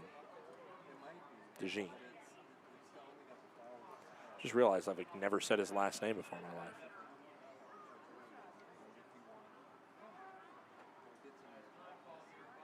Time called by Ratfield. 1 ball, 2 strikes, nobody out. Top of the 5th inning. 4-3.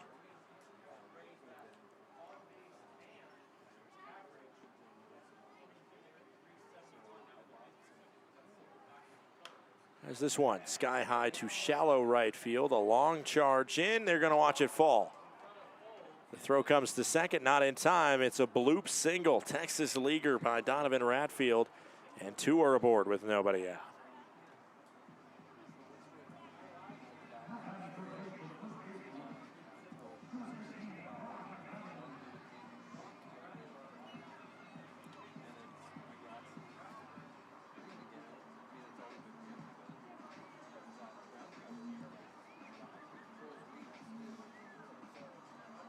They're leaving him out there to see Brock Vredenberg, which makes sense because he's punched out Vredenberg twice. One of them was an unsuccessful ABS challenge by Brock. That one misses in the dirt, however, and the count goes to 1-0.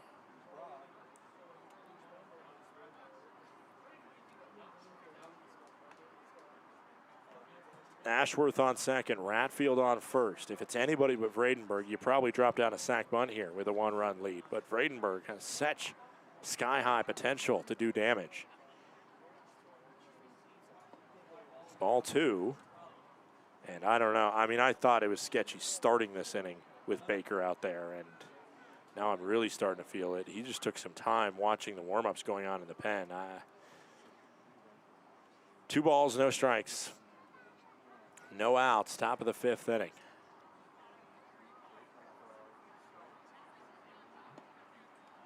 Ball downstairs. It is 3-0, and now the batter who he is 2 for 2 against with 2 strikeouts. He is 1 ball away from walking him and giving the free pass to load up the bases for Jake Millen, who got a base hit against him last time.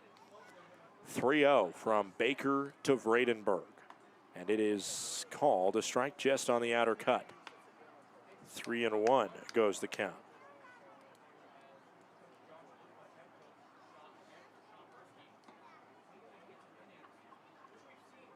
(3-1) hitters count for Vredenberg.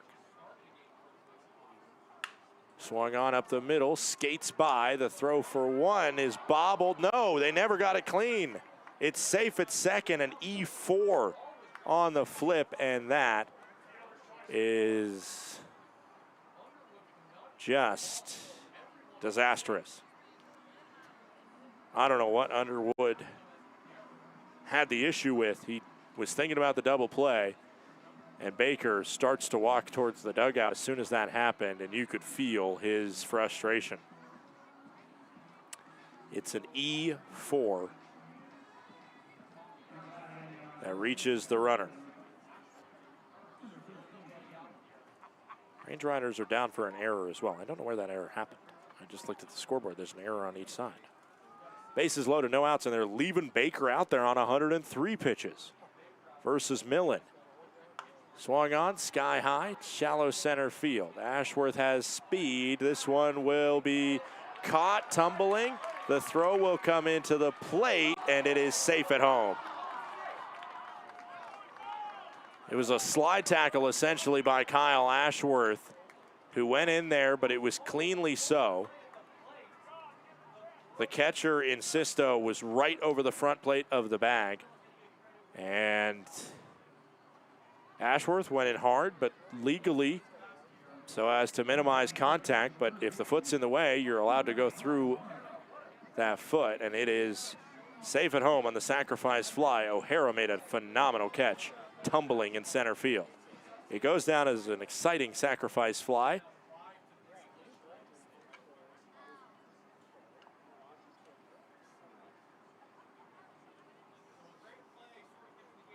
This one powered down the left field line. It's a fair ball.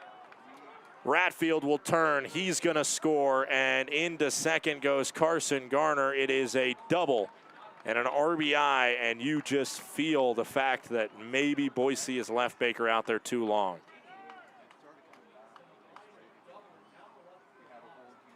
As soon as that error was made, are they going to keep him out there? No, thank goodness. He's on 100-plus pitches, and clearly the Range Riders are at least starting to make contact and figure him out. And there was an error. He should have gotten out there, and it will be affected. It will be shown in his earned run total, but it just felt like as soon as this guy bases loaded, you probably had to give yourself an opportunity for a new arm. And I know that the struggles have been plentiful from this bullpen for Boise, but clearly just not having his best stuff over this final frame and a half or so is Andrew Baker. He departs at a 5-3 scoreline. Ratfield scored on that last play. Vradenberg went first to third. Actually, excuse me, it's 6-3. Glacier in front, 6-3. As the new pitcher will enter into the contest with one out, top of the fifth. And it looks like we got a sidewinder.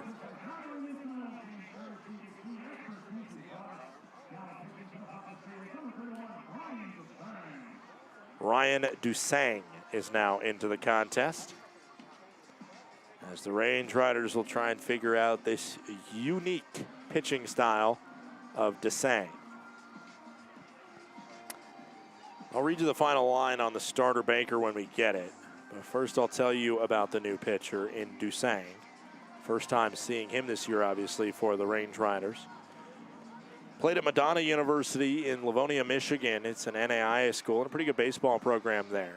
And also played at Charleston Southern D1 school. 6 foot, 180 pounds. His final year at Charleston Southern, he had really good stats, a 3.79 ERA in 40 1/3 innings pitched. And 42 strikeouts to 16 walks. The problem is his first pro season did not go according to plan. In 4 innings pitched with Ogden, he had a fairly disastrous time down there in Utah, nearly a 16 ERA. 1 strikeout and 2 walks, but allowed a lot of hits. 7 runs in 4 innings. This year it's been better for him. 6.61 ERA, 32 2/3 innings pitched for Boise, 30 strikeouts. Does have a high walk ratio at 23. This Boise squad does walk a fair amount, and he will be up against Brody Capps with runners on second and third. This is a freaky delivery. 0-1, 1 out.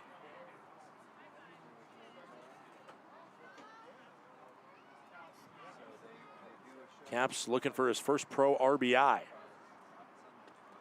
Misses low and away. Vradenberg's not going to test how far that one got away from Sisto. 6-3 scoreline right now. It'll be 5 earned runs at least against Baker.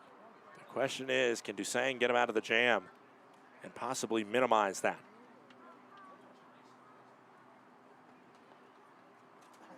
Six years at Madonna for Dusang. Called strike. Count goes to 1-2. I meant 6 years of college baseball, 5 at Madonna.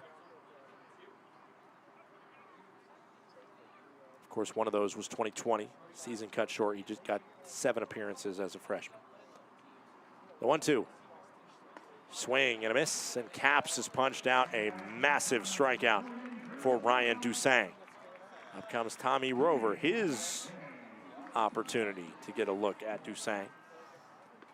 6-3 Range Rider lead here. They're out hitting the Boise Hawks 9-5 in a smoky Tuesday evening affair.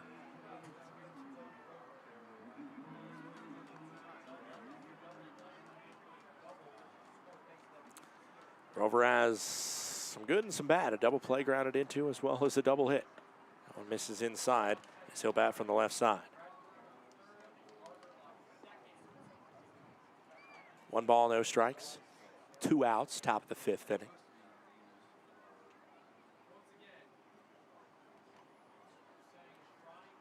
The 1-0. Into Tommy. Swung on, sky-high fly to right center field. O'Hara getting back to the track, to the wall, and that baby is gone. Goodbye, baseball. Tommy Rover, a 3-run blast. It is 9-3 Glacier. How about it? 431 feet, 104 miles per hour off the bat, and Rover has himself halfway to a cycle, a double, and a long ball for the Range Rider designated hitter. Oh, Nelly, Tommy Rover. For Tommy, that's his 8th home run of the season. Tied for the team lead, as we're going to have a pitch clock violation. No, just a time called. How about Tommy Rover, baby? Man, when his swing is as sweet as that, it is fun to watch.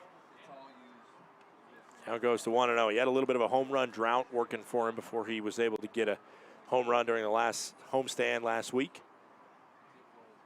Now you got to think he's feeling good for the final stretch of the season. Tommy. Ball upstairs, 2-0. Range Riders at a 9-3 lead, and we have a final line. As I believe it'll be an earned run.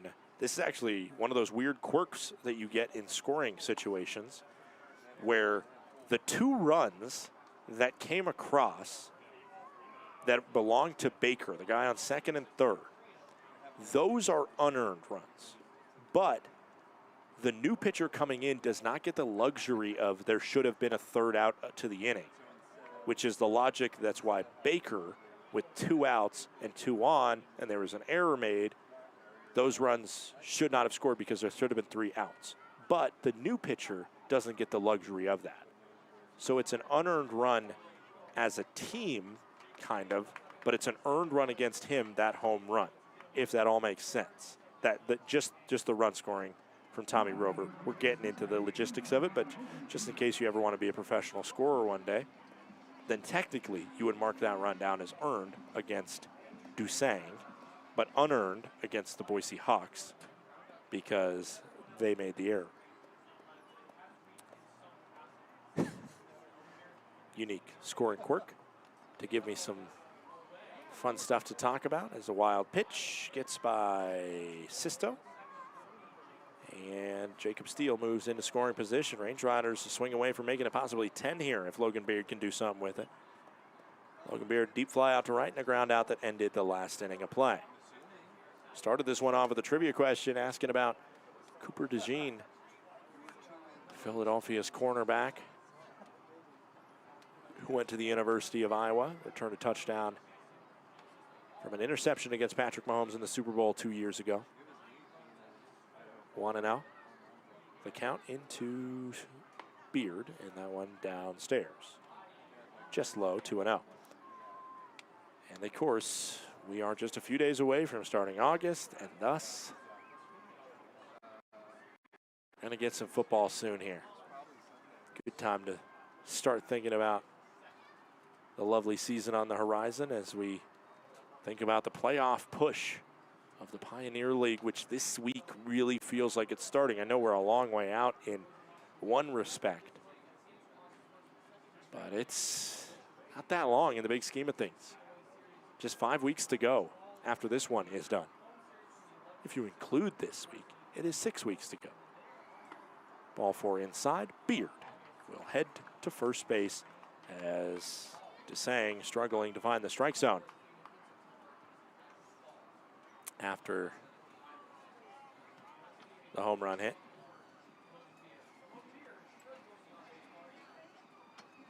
Logan Beard reaches for the first time today in a conversation between Sisto and Dusang. Let's check in on the league scoreboard while there's a conversation.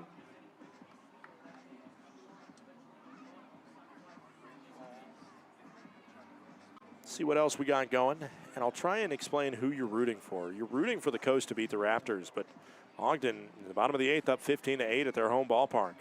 So doesn't look like that's going to happen. You're rooting for Great Falls to beat Missoula. That's 7-7, top of the 8th. Oh, Nelly, Idaho Falls, who had been the bullies on the block over Great Falls last week. Well, now they're the ones getting bullied. It's 21-1. Billings leads Idaho Falls, and it's not so fun when you're on the other side of a rout.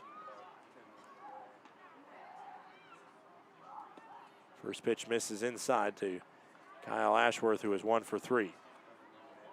Yuba Sutter beating Oakland 10-2. That's probably what you're rooting for, since Oakland has a better chance of making the playoffs than the Freebirds. And it is 1-0. Red Pocket leading Modesto. Technically, that's what you're rooting for as well.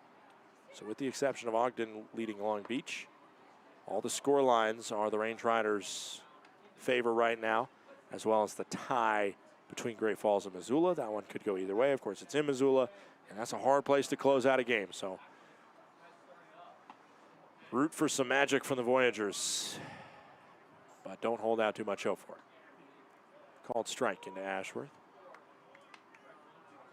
2 balls and 1 strike. Dusang struggling to hit the zone. Warm-ups going on in the Range Rider pen. It looks like it'll be the end of the day for Longshore, but maybe he'll come out and face somebody. That one spots the lower outside corner, and the count goes to 2 balls, 2 strikes, 2 outs, 2 on. 9-3, the Range Riders lead in the top of the 5th inning here in Boise, Idaho.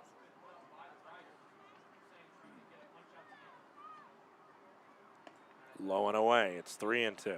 Dusang has come on, and I will say personally, it really felt like he came on a batter or 2 late.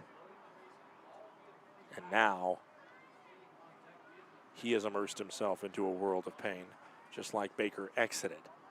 3 balls, 2 strikes, 2 outs. A ball loads the bases. And it is called strike 3, tap of the head, and Ashworth is going to survive to first. Dusang was over the first baseline by the time that was overturned to a ball.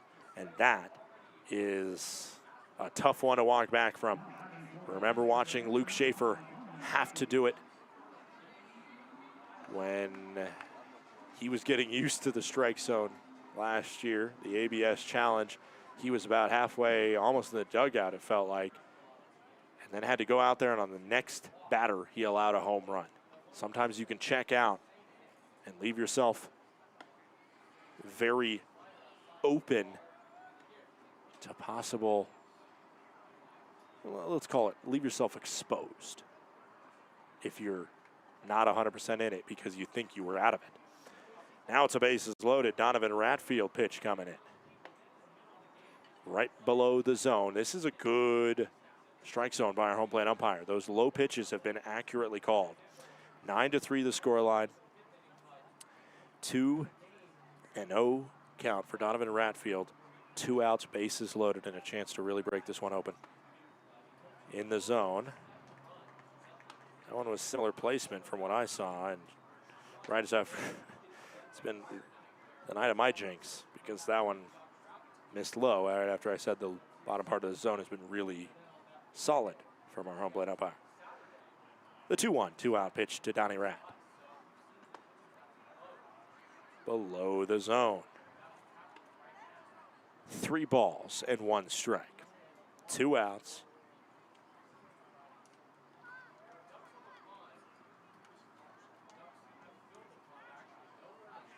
And the 3-1 pitch. Ball 4, Ratfield earns a bases loaded walk, and Ashworth's challenge has at least added 1 run to the Range Riders' portfolio. And up comes Brock Vredenberg as the day might be done for Dusang.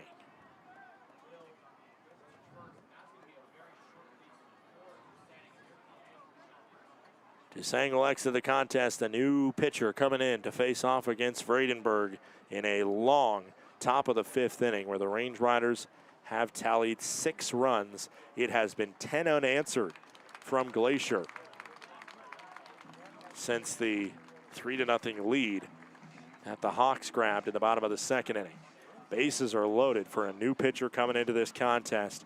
It does not get more difficult than this. A high pressure situation for the new pitcher.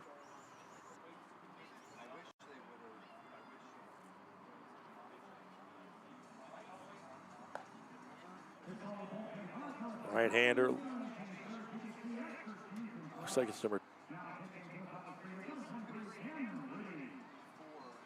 it's number 23. Cameron Whitty, who has the worst ERA on the team, an 18 ERA. This being his 7th appearance.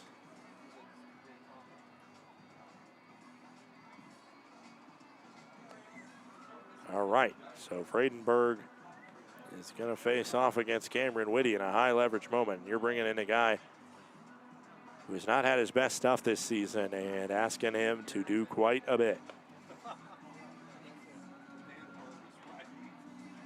Honestly, at this point, I would probably put Longshore out there for another inning of work. Have him start the next inning. I mean, I'm looking at Longshore on 90 pitches. That's right at the cusp where I wouldn't do it, and I wouldn't have really advised it for Baker. And he came out, and it's exactly what happened when you put a guy out there and you stretch him a little bit too far. He struggled. But I don't know. He's thrown 2 shutout innings, Zach Longshore, rather than Baker, who was starting to get figured out. And you could tell that, while Longshore maybe has a little bit more solidified stuff. I don't know. We'll see what's going on. His bodies are back up in the pen. Cameron Whitty played college at 3 different institutions. College of the Redwoods, a D3 school, as well as the JUCO stint at Feather River College. And also played at Westcliff University. First pitch, is a called strike. Hesitation by the home plate umpire. Sometimes it's throwing me. Westcliff is an NAIA school in Irvine, California, where he played.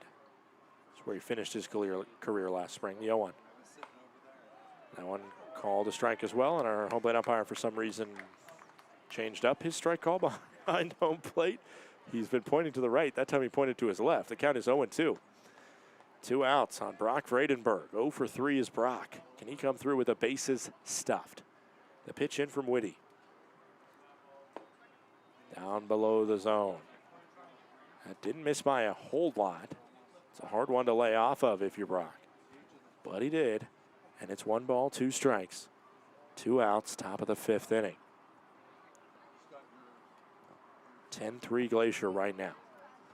The 1-2 into Brock Vredenberg. Ball low and in. Count goes to 2 balls and 2 strikes. That one also, that one was really close. Catcher clearly was not knowing where it was coming in, but it would have been close to being overturned if it would have been challenged by ABS. It still would have stood as a ball. 2 balls, 2 strikes, 2 outs, top of the 5th. Pitch in. Did he go? No. Count goes full. 3 balls and 2 strikes is throughout the course of this inning. Day has seemingly turned to dusk. Pretty evidently over the course of the 20 minutes or so we've been in this frame. 3 balls, 2 strikes, 2 outs. Runners will be going on the pitch. Whitty to Vredenberg. And it's a ball outside. Will we see a challenge? No. Vredenberg earns himself an RBI walk. And I honestly don't know if that would have been overturned, because the internet just went out for a flash second when that pitch came in. So I did not register on the ABS in front of me what that was. But I'm assuming if the challenge was not made and it's a true outcome, run scored, run not, I'm assuming the catcher knew it was a ball. And that one is a ball as well, outside. 11-3 Glacier Range Riders lead.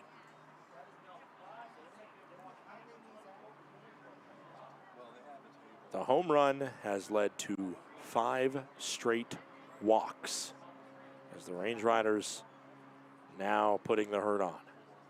This one hit over towards first, and Bagora will tap the bag to bring a merciful close to a 7-run top of the 5th inning for Glacier. 11-3, the Range Riders lead the Boise Hawks as we head to the bottom of the 5th. We're halfway home.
Ricky Tibbett enters the contest here in the bottom of the 5th inning. Tibbett inherits an 8-run lead here, just needing to get to basics, hit the strike zone against a pesky, hard-to-get-out squad. As Ryan Rocio sees the first pitch in the inner cut. Count goes to 0-1. 11-3 Range Riders lead. This game has turned on a dime since it was a bases loaded, no out scenario in the bottom of the 2nd inning. Boise was leading 3-0 at that point. They'd already turned 3 across. Instead, Longshore somehow escaped that with no more against.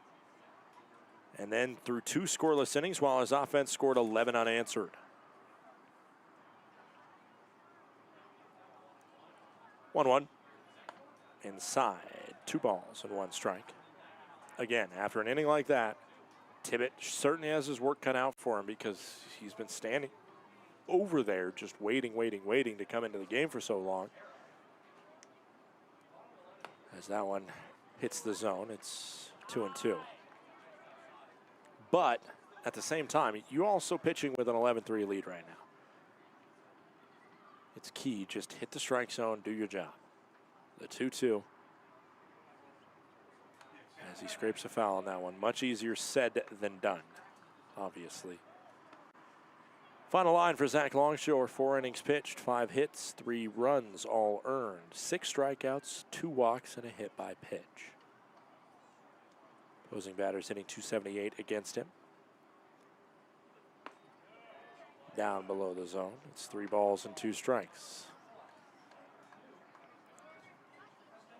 Payoff coming home.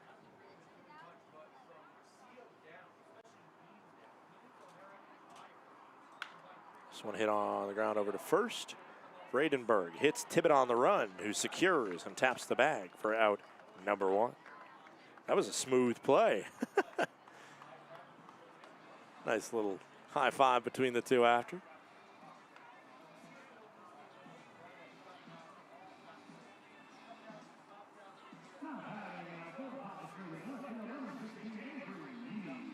One out, up steps William Neves, who's 1 for 2 with a home run.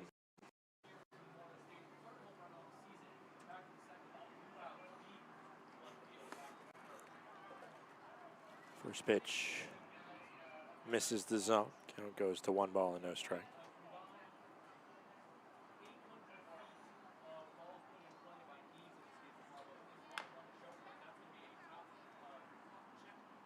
Foul ball. Count goes to 1-1.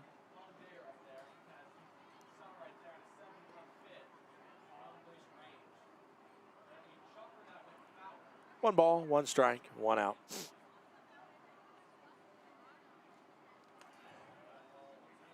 Ball outside, 2-1.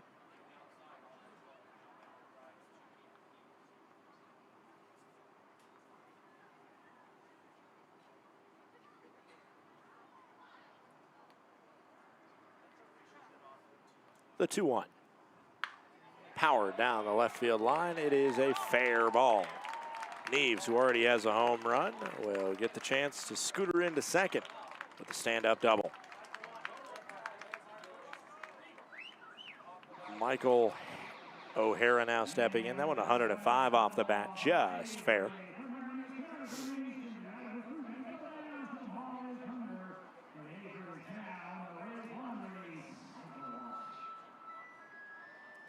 Not quite a trivia question.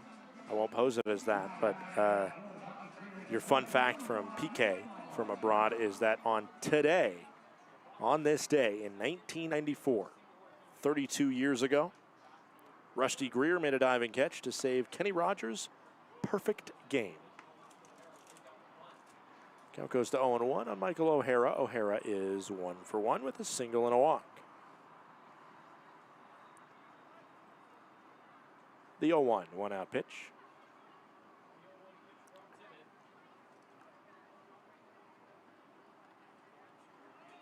Misses in the dirt.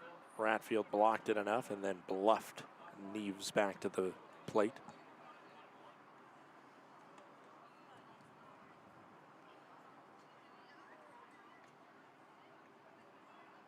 Michael O'Hara, former Santa Clara Bronco, played alongside Johnny Lutzow, one of many players that clearly loved playing at Santa Clara. Did not leave with 5 years. Lutzow is the same story. He spent 4 years at Santa Clara. He must have a solid non-transfer out ratio. Santa Clara. Obviously, it's a beautiful campus right there in the Bay Area. I know it's right next to, I believe, what is now called, and has been for a while, PayPal Park, which is the home of the San Jose Quakes of MLS, as well as Bay FC in the NWSL. Outside, it's 3 balls and 1 strike. Tibbet himself played at Long Beach State. Scratch that, played at San Diego State, and then finished up at UC Irvine. O'Hara, the Danville, California native. 3-1 pitch. And it's a walk. And this is what gets you into trouble if you're Tibbet. Allow a hard hit ball. So what? But now you give 2 on for Logan Meyer, and things can get sketchy.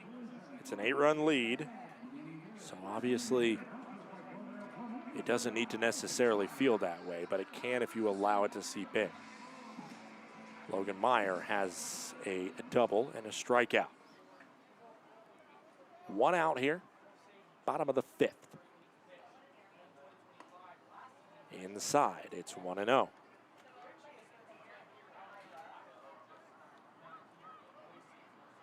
Logan Meyer, mentioned, went to Ottawa. And the hometown for Logan is actually Billings, Montana. He is a Billings West Golden Bear, one of a handful of Montana natives on this team.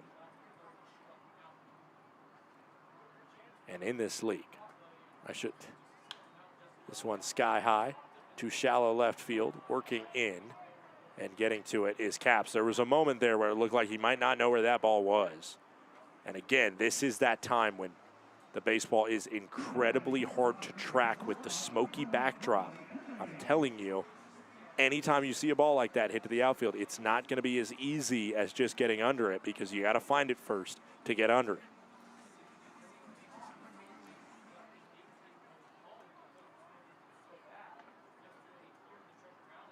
Logan Meyer, actually out of high school, originally committed to play at Montana State Billings,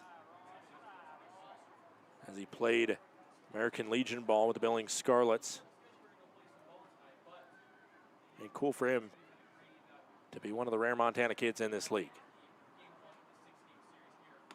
Ball inside to Quevedo. I'm surprised Quevedo didn't take that one. He's hurting to get on base, and that would have been nice for him.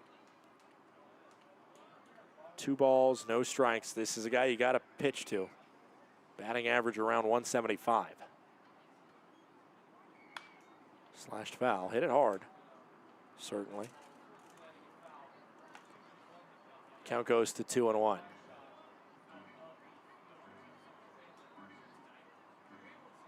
Two balls, 1 strike, 2 outs.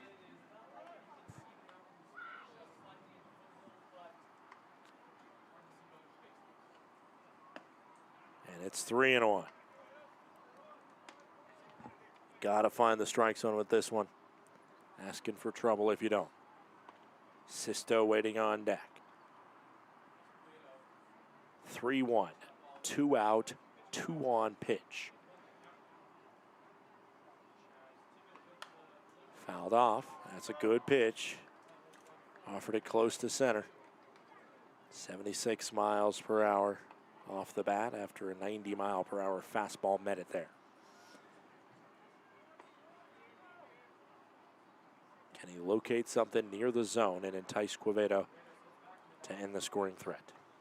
3 balls, 2 strikes, 2 outs, runners going on the pitch. Tapped to short, fielded by Steele. To throw is on target and on time for out number 3. We head to the top of the 6th inning as Tibbet fires a scoreless frame. It's 11-3 Glacier.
Welcome back. It's the top of the 6th inning. The Glacier Range Riders currently with an 11-3 lead right now over the Boise Hawks. Sitting fairly comfortable and maybe a chance to put on the afterburners.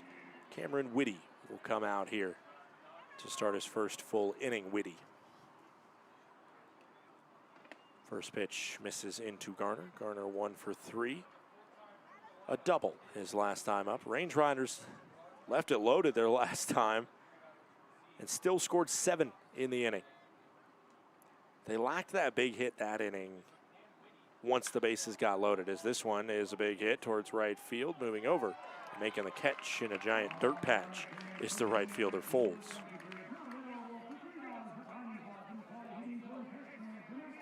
Well struck. Just too much time for somebody to get under it. Top of the 6th, 1 out here. Got to figure out where that error on the Range Riders was put down. Maybe it was for that wild pitch. As that first one called a ball, there is no challenge, and it was the correct call by our home plate umpire. Clearly disagreed upon by Sisto. The 1-0. 2 balls and no strikes. Into Brody Capps. Capps struck out swinging with runners on second and third his last time up. That was the second out of the inning, and then the trouble started. After the Capps strikeout, it was a home run. Walk, walk, walk, walk, walk, and then a ground out. That misses. It's 3-0. The Range Riders with 2 outs today are 5 for 9. The Hawks 0 for 5, and that, my friends, is the difference. The 3-0. Ooh, called a strike. 3 balls and 1 strike. With runners in scoring position, the Range Riders are 3 for 11 compared to Boise's 3 for 8, the Range Riders. Boise is 2 for 11. It's ball 4, and Capps works a 1-out walk. Technically, the Range Riders, with the bases loaded, are 0 for 1, but of course, 2 bases loaded walks.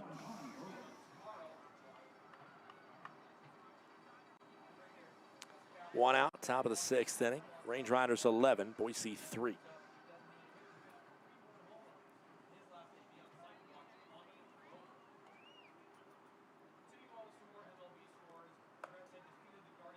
Ball upstairs. Into Tommy Rover. 3-run blast for Tommy. He's got a double as well.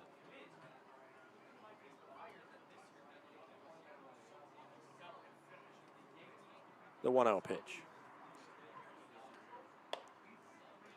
2 balls and no strikes, and this Boise squad is starting to find their way around the strike zone. Yeah, that strikeout was called an E2, which I think is incorrect. I think it's a pass ball rather than a missed throw. It can be a missed throw, however, if they think that Ratfield should have got to that, picked it up, and been able to make that play. But it's either a wild pitch or a pass ball. All semantics at this point. Foul back.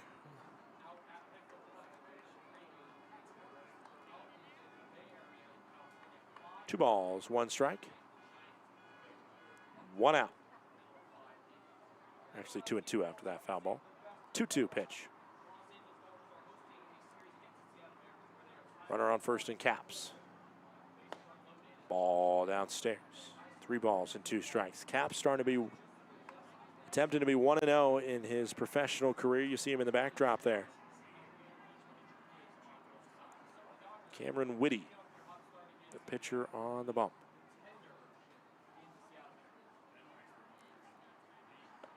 Ball 4, and the base is taken by Rover. It's another walk issued by this Boise Hawks squad that, with the amount of base on balls they've given up this season, they just don't match up well against the Range Riders, I think. And that's what you're seeing today. 9 total walks issued. And that is a number way too high for an entire game, certainly for the first 6 innings. Jacob Steele having himself a contest. He's halfway to a cycle with a home run and a double. Whitty's first pitch misses. And it's 1-0.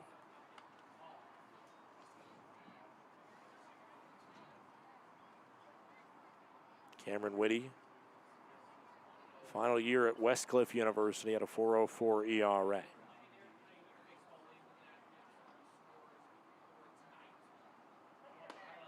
In the zone, 1-1.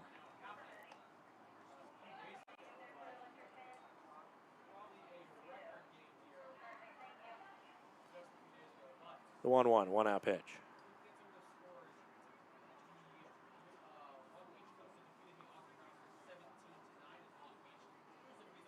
Dancing on second from Capps. Low and away. 2 balls and 1 strike. The final spring for Cameron Whitty at Westcliff, they went 28-20. They did finish the year with a single game win against number 4 ranked Hope International. but we're not eligible to go any further. 2 balls, 1 strike, and 1 out. Inside, almost caught Steele. Jacob Steele as well as Jacob Hasty both got visits from their family last week. I asked Jacob Hasty about it in the post-game interview. His mom, as well as his grandma Mima, was in the Flathead Valley, getting the chance to say hi. I know he's going to have more family visiting over the next month or so. As that's ball 4 and another walk, the 10th issued. Bases now loaded with 1 out for Logan Beard, who, you guessed it, walked his last time up.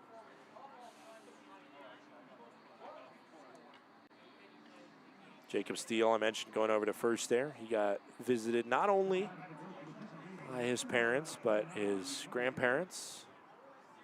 The Weems got to come down to Glacier Bank Park, come up, I should say, to Glacier Bank Park as well. It was great to meet all the families. Always great to see the families who, whether they like it or not, they are cooped up listening to a lot of me over the course of a season. Got a little bit of a reprieve, however, on Sunday. Some of those did. Got to listen to PK, as well as in that mid-weekend in mid-June that PK handled the reins. The 0-1 spots the zone. It's 0-2 on Logan Beard. I was pinch hitting, got a chance to go down on the field. It was Cars Day, couldn't miss it, and had an absolute blast down there. First time in 230 games that I was not in the Range Riders booth for a Range Rider game. Every single Range Rider game played at home there, I have watched from the same 2 windows. So it was good to mix it up, and also a little bit reality warping, because I don't know how to watch a Range Rider game from anywhere other than that booth. The 1-2 into Beard, scrapes a piece of it. We stay at 1 ball, 2 strikes, 1 out. Top of the 6th inning. It was a blast, though. Just getting to interact with fans on the concourse during the game. It's something I don't get the chance to do. Such great energy in the ballpark, and it was a great Range Rider 9-6 victory, too. This one hit down the 3rd baseline, tapped foul. 1 ball, 2 strikes, 1 out. As you get a look at Brody Capps there. Again, Capson, Alabama native from Phoenix City. No O in Phoenix, but it's still the same. Phoenix City, Alabama. This one gets by. Capps thought about it, and then, Rover almost got himself in big trouble out there in center. He thought Capps was going, so he started to run to 3rd, and then he had to hit the brakes and scamper back to 2nd. Range Riders have had a number of base running errors at times this year, and that was a good recovery from what could have been a big one just because of the momentum. Right now, the Range Riders are just draining the life out of this ballpark and out of this Boise Hawks team. As Beers put in a good at-bat after more walks have been issued. The 2-2, 1 out pitch into Logan Beard. Up and in, almost hit him. 3 balls and 2 strikes.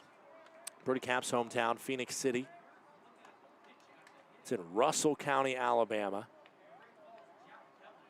The eastern part of the state. Right across from Columbus, Georgia, if you know where that is. This one hit and through on the left side, a base knock. Stop sign up at 3rd base, and the Range Riders will play Ring Around the Rosie. Their first hit of this inning brings in their 12th run in a row, scored against this Boise Hawks team. Capps scored, and I believe that's his first professional run scored for Brody Capps. Just activated to the roster today. J.D. McLaughlin placed on the injured list. Bummer to see, but hopefully he'll be back at it soon. Just a nagging injury from a couple weeks ago.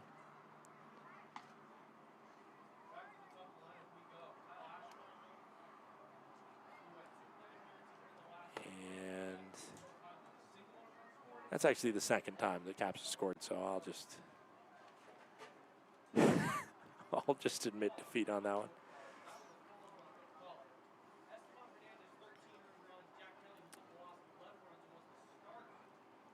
Part of the greater Auburn, Alabama area is Phoenix City. As well as this one flared up in the sky. Will there be a chance? No, it's a foul ball off the netting from Kyle Ashworth. 1 for 3 is Ash. He has himself a walk his last time up.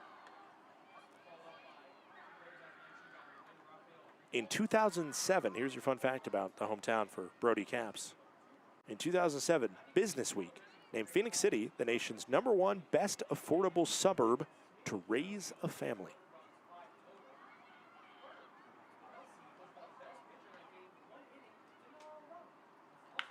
This one hammered to right field. It's back, it's at the track, and that baby is gone. Kyle Ashworth, break out the rye bread. Come on, baby. It is grand salami time. Range Riders lead 16-3, the second grand slam of the season for Kyle Ashworth.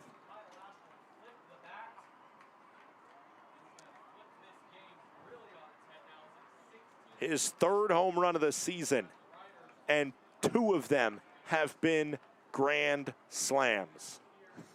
Oh. Talk about the clutch genes. Him and Steele are just absurd. I'm pretty sure the one that wasn't a grand slam was a 3-run blast in the 9th inning in Billings for Kyle Ashworth. So he's hit 3 home runs, and in those 3 home runs, he has brought in 11 RBI. That is an absurd clip. 16-3 as the Range Riders offense has been unleashed here in Western Idaho. Wow.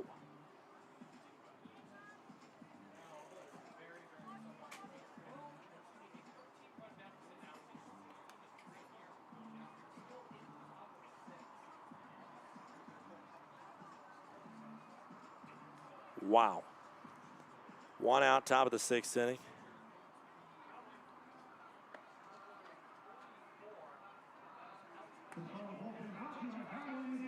Okay, everybody catch your breath.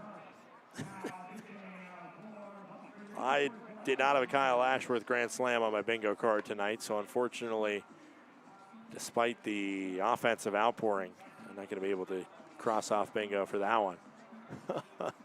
Just unreal. 3-run blasts by Tommy Rover and Jacob Steele. A grand slam by Kyle Ashworth. It is all Glacier. 3 runs to start this contest by Boise in the bottom of the 2nd, and since then, the Range Riders have grabbed it by the horns. Final score in Ogden, Utah. Raptors 17, Long Beach 9. Final score in Missoula, Paddleheads 8, Voyagers 7. Final score in Billings, it ain't final yet. It's 21-3, however, 3 touchdowns to a field goal. Yuba's taken it to Oakland 15-2, and Modesto has got the lead on Red Pocket 4-2. What a matchup the Range Riders might have this week. If this is any indication of things to come, it's a long 6-game series. These 2 teams will play against each other, but this is the exact way you want to start.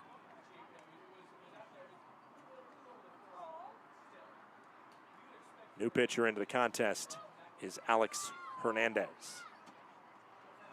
And yes, you heard me right. It's Alex Hernandez. As that one hits the strike zone. Alex Hernandez, not Alex Fernandez. He did not somehow appear a pitcher for the Boise Hawks. Still with the Athletics is Alex Fernandez, the Range Riders. Alex. This one misses. 1 ball and 2 strikes for Hernandez on the season, a 15.75 ERA, his 13th appearance. 16 innings pitched, 20 strikeouts to 19 walks for Hernandez. Final line, as that one's taken as a ball. Final line for the starting pitcher, the relief pitcher for Boise in Whitty, 2/3 of an inning, 5 earned runs as this one chopped over to first, grabbed by Bagora. And he taps the bag. There is finally 2 gone. This inning was about hitting the strike zone. A fly out by Garner started off the inning, but then it was 3 straight walks, a single by Logan Beard before a grand salami by Kyle Ashworth. 2 outs. Top of the 6th inning as this one chopped. An off-balance throw made low in the dirt, but scooped up well to get out Friedenberg. We head to the bottom of the 6th inning. The RBI single by Logan Beard and the grand slam by Kyle Ashworth. His 2nd grand slam and 3rd home run of the season makes it 16-3 Glacier.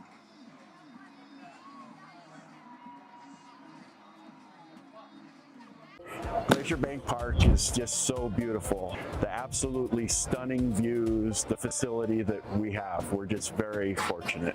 This is a place where people can gather throughout the community. The location of the park itself is centrally located within the valley, and as such, it keeps everybody coming from all the different municipalities throughout the valley, and really it's just a hub for the community to meet. My favorite thing about coming to the ball field is seeing old friends, seeing the beautiful complex, and the staff, how friendly they are. They greet us with friendliness, and the seats are awesome. We also get to connect with folks as far away as Boston that are here on vacation that actually want to come to a ballpark because I talk them into it because that's how special it is. So we come to socialize. We love our group and we just have a really good time. Of course, we like watching the game too. And we like to win.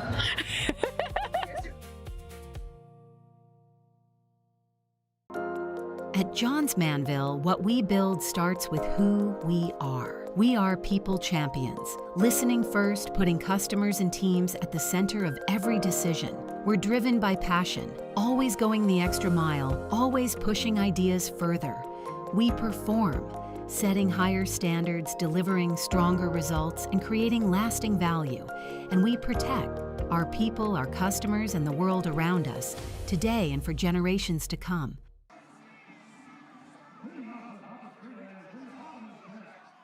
Welcome back in. Bottom of the 6th inning here at Memorial Stadium in Boise, Idaho.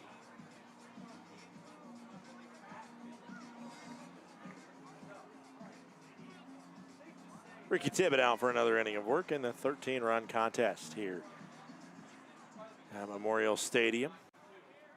Good time to tell you a little bit more about this Boise Hawks organization because they have such an interesting storyline that's a lot different from other teams because a lot of teams have been here in the Pioneer League longer as Jake Sisto sees a ball downstairs and the count goes to 1-0.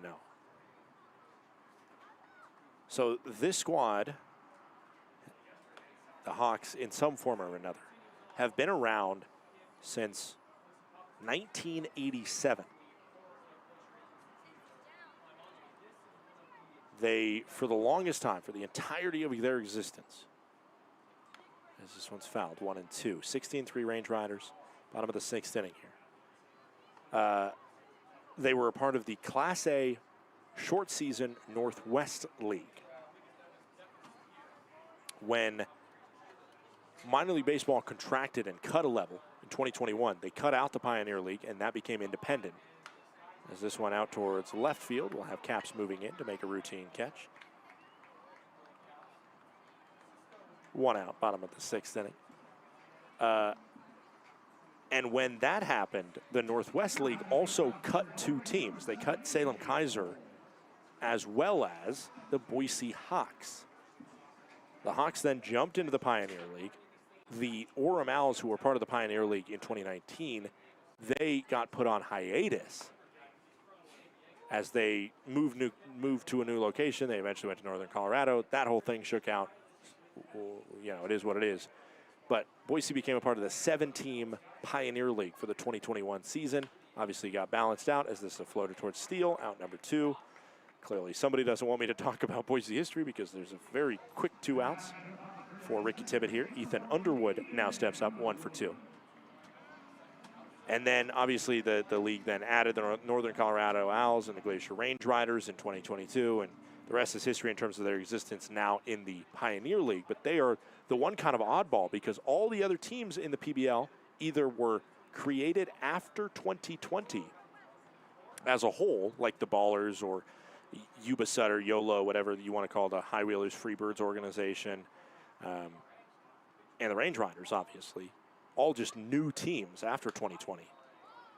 But the Boise Hawks were the one team that was hanging out at a different party and then showed up at 11 p.m. at the Pioneer League party. 0-2 count, 2 outs, bottom of the 6th inning to Ethan Underwood from Ricky Tibbett.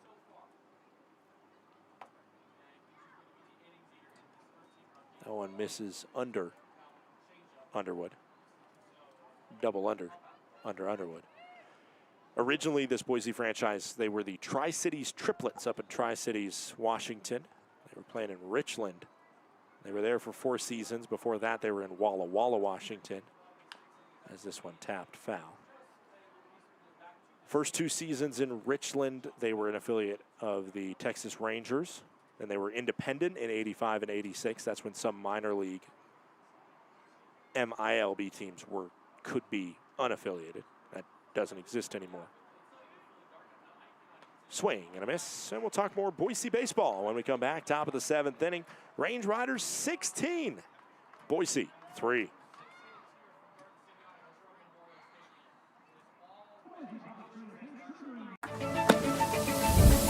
When injuries occur, it can feel like your goals are out of reach. I'm Dr. Karen Purser, an orthopedic surgeon and sports medicine specialist at Logan Health.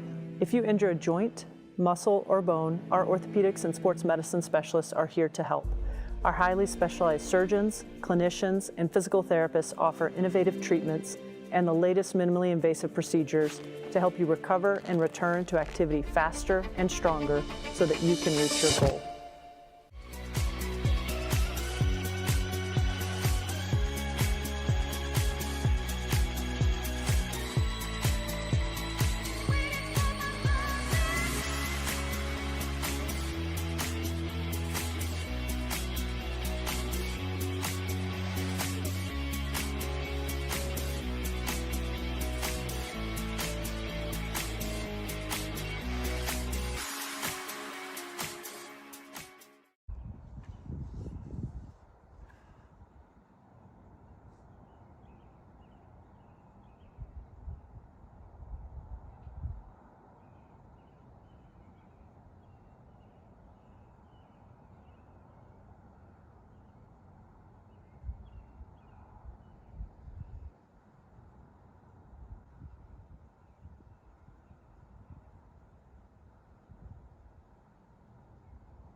Welcome back in. Glacier Range Riders with a 16-3 lead here in the top of the 7th inning. Boise, Idaho.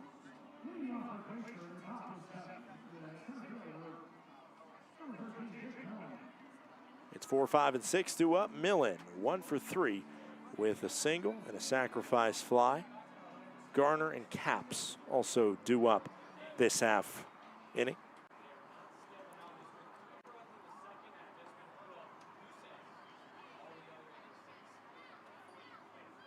This one powered by Millen out towards center field, backing up and watching it play off the base of the wall is the center fielder O'Hara, and the Range Riders just keep on swinging it. That one absolutely blazed off the bat at 111 miles per hour. That's exactly what was seen in Millen when he was picked up in the midseason draft and appeared for the Range Riders right around this time. It was the final week of July when Millen made his debut just about a year ago for the Glacier Range Riders. And in one of those games at Idaho Falls, he hit 2 home runs. It was an absolutely marvelous coming out party for Jake Millen.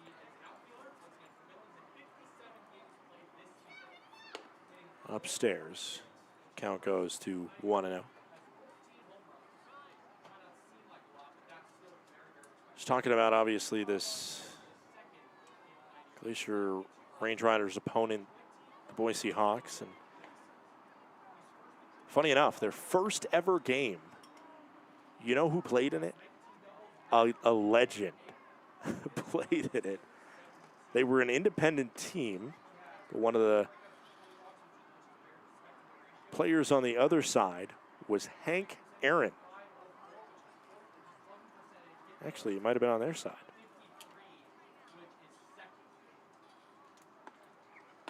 It's after Hank Aaron's career as the count goes to 3-0 right now. Hernandez versus Garner.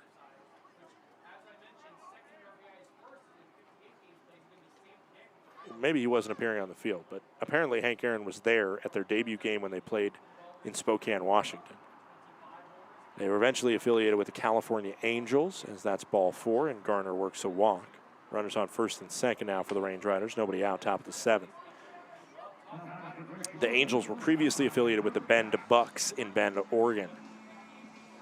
And then obviously came over to be the affiliate for the Hawks. That existed for 11 seasons before the Chicago Cubs became the affiliate. And then they finished out the final 5 years from 2015 to 2020. They were affiliated, as there's a ball into Brody Caps, with the Colorado Rockies.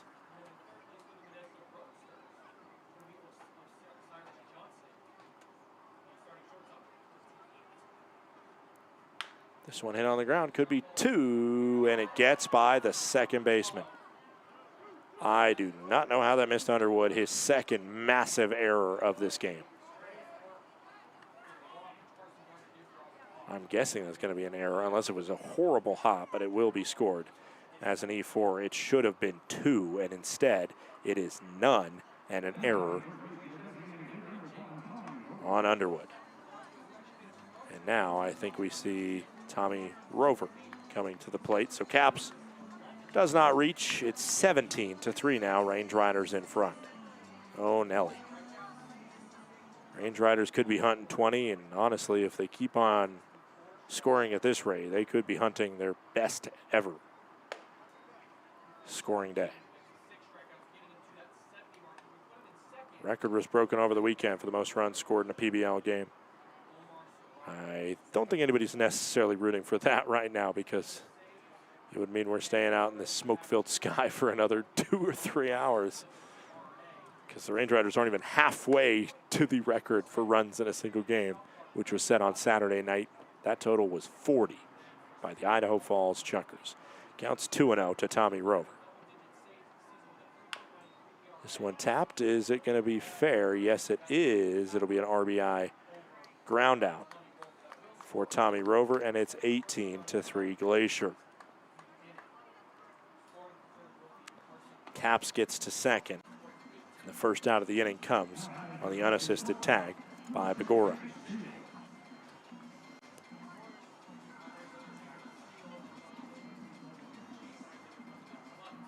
Wow. Range Riders have 18 runs on 13 hits.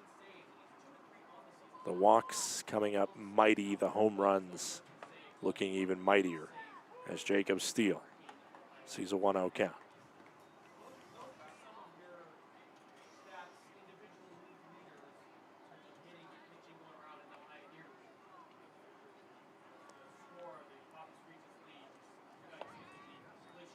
Call the ball.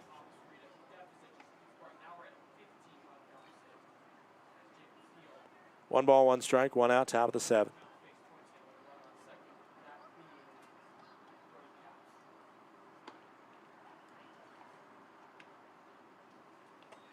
That one down in the dirt. Caps thought about going to third, but held back.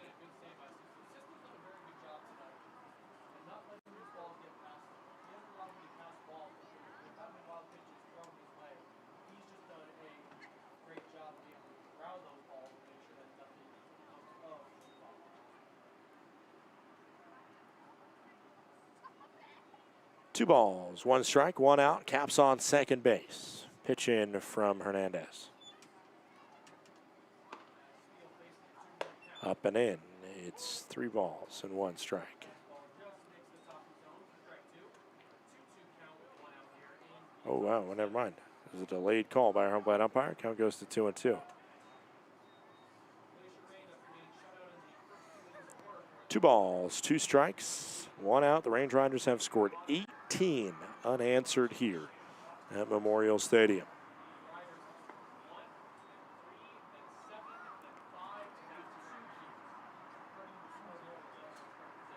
2-2, 1-out pitch into Steele. Below the zone. It's 3 balls and 2 strikes.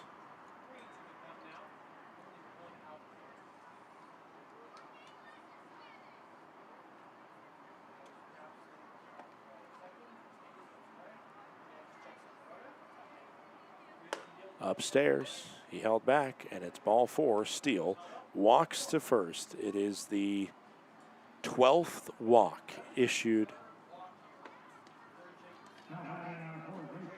by the Boise Hawks. Range Riders going back to basics here at the start of this series. If it ain't a strike, don't swing at it. And that has been a major issue.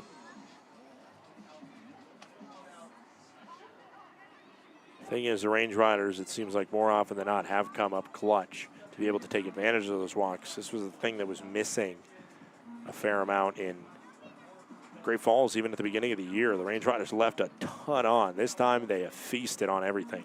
Batting average today with runners in scoring position, 385. Pitches seen per plate appearance, 4.32 on the other side. It's not the same for Boise. Over 25% of the at-bats have been over 6 pitches seen. The Range Riders have stranded 5, which is an insanely low number for being this deep in a game. They have taken advantage, and they have scored 8 2-out RBIs compared to 0 from Boise.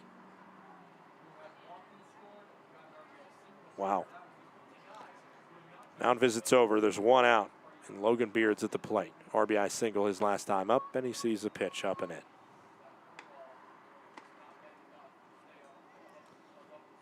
This stadium here where Boise calls home, I already mentioned, it's called Memorial Stadium. There's a strike. Count goes to 1-1. It's north of the Western Idaho Fairgrounds out here in Garden City, so not technically Boise proper, but well, close enough, I guess.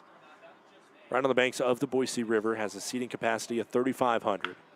Opened in 1989. This one's hit foul.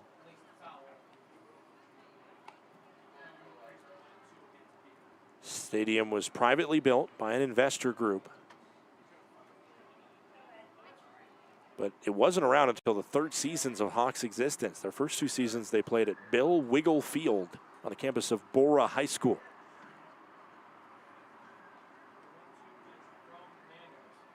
The 1-2. Fouled off. Beard stays alive. There was a proposal to build a Boise Sports Park, which was a new ballpark that could also be used by a minor league soccer team in the area. And it was announced by the Hawks ownership group all the way back in 2017. The 1-2 pitch. Upstairs and in, everybody will move up 90 feet. Caps to third. And Steele into second. So that original proposal for the new stadium and sports complex drew a lot of opposition from local residents and was replaced by a new location in the West End neighborhood. In 2018, voters approved an ordinance that would require a citywide election on any sports stadium with public funded, which would include that proposal. So that ordinance and other financial issues led to the project being shelved in December 2019, and obviously just a few months later, it worked out where the affiliation was cut for the squad as this over-the-shoulder catch is dropped by Begora. Begora would have made a nice play there, but it would have been a chance for Caps to make a run home and get it called as a sacrifice fly to help out his teammate. But that's your update on how close Boise did get, because you can feel this stadium is getting old, it's getting outdated. Of course, the question for a new stadium always begins and ends with where's the money coming from, where's it going to be, different questions like that. But just have a feeling that this ballpark is too far away from the downtown Boise area, which is great, super cool. There's lots of great places to eat. good energy in the city, and obviously Boise State's campus is right near the downtown area as well. You can get within walking distance of the campus. Many students obviously stay around over the summer. Could definitely help the overall culture for the Hawks, but that's probably a question and a discussion happening constantly for people with much more power than me. Swing and a miss. Logan Beard strikes out. 2 outs, top of the 7th inning. Kyle Ashworth steps up. A grand slam for him his last trip. A single as well. He also has got a walk. He's 2 for 4.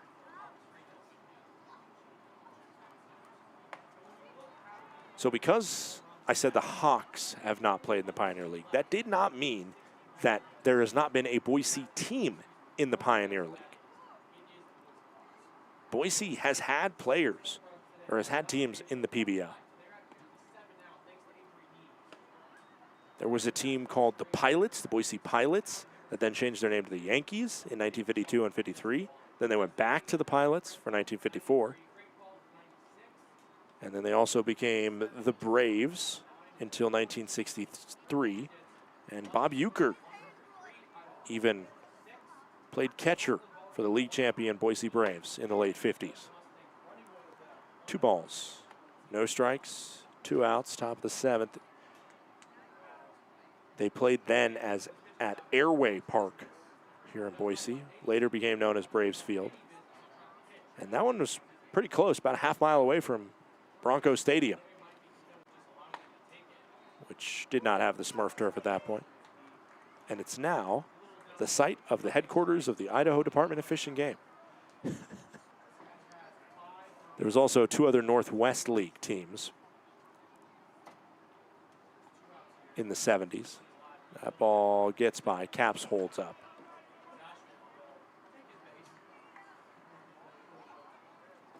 As the bases will be loaded now for Donovan Ratfield, who's 2 for 3 with a ground out to first. The 2 Northwest League teams that are also here during the 70s were the Boise A's, that were here for 2 seasons and relocated to Medicine Hat, Alberta. And in 1978, the Boise Buckskins played just 1 season. They went bankrupt and they ceased operations. They also played at Bill Wiggle Field, where this team called home, for 2 seasons. First pitch drops in the zone to Donovan Ratfield. 18-3, Glacier in the driver's seat here.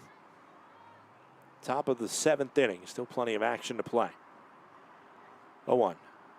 Swung on by Ratfield. That one has some legs under it. Headed out towards left center field. It's to the wall, and that baby is gone.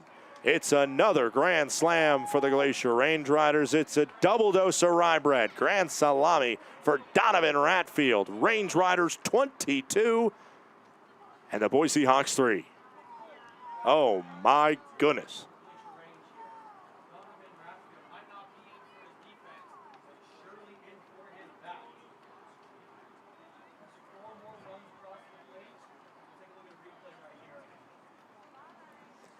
The top batting average on the team. Ratfield has his 6th home run of the season. He's over 100 total bases on the year, Donnie Rat. And it just continues. It's time to start looking at the record book, ladies and gentlemen.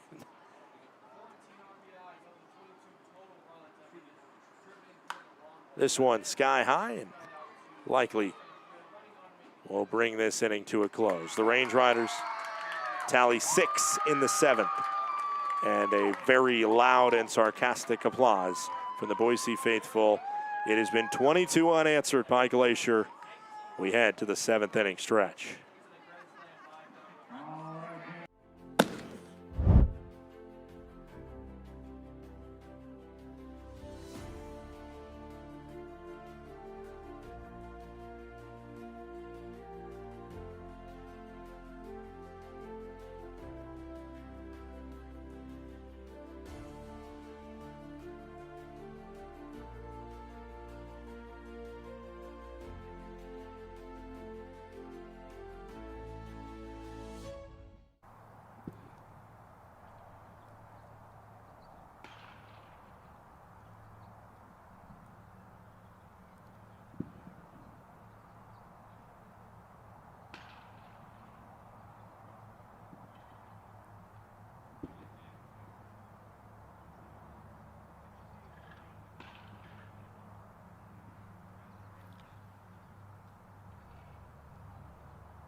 Welcome back here at Memorial Stadium. Lance Wade, the new pitcher, into the contest. Certainly unique circumstances to be entering. As Glacier 22, Boise 3. It's been 22 unanswered runs. It was 3-0 in the bottom of the second inning. Not only that, as the first pitch hits the zone from Lance Wade, it was 3-0, and it was bases loaded, no outs. And it felt like, oh no, this could be over. And if you lose game one on the road early, it can be a long series. Especially, I mean, there was a pitcher warming up in the pen, and if Longshore would have allowed 1 or 2 more base runners, he would have been out.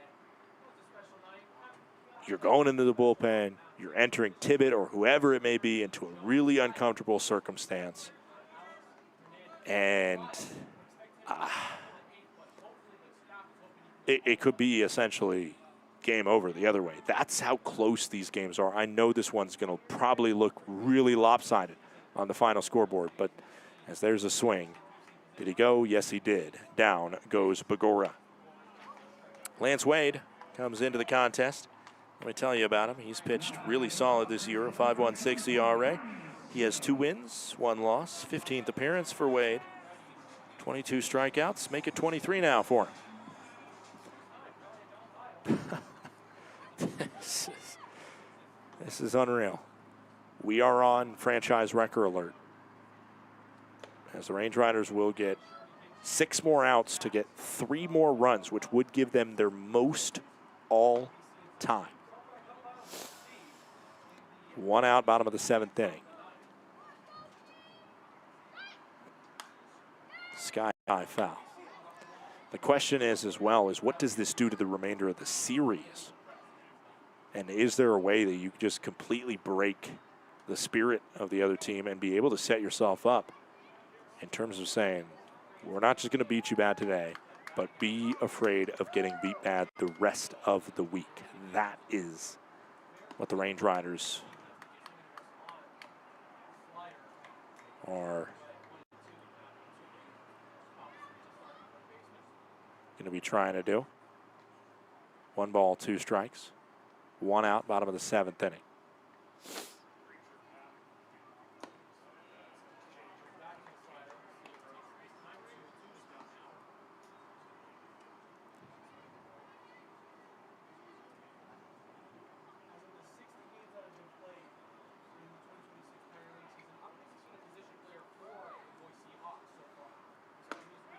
Called, strike 3, and a challenge coming.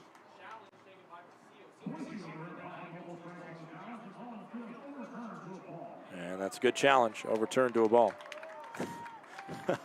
Our home plate umpire was trying to speed this game up a little bit.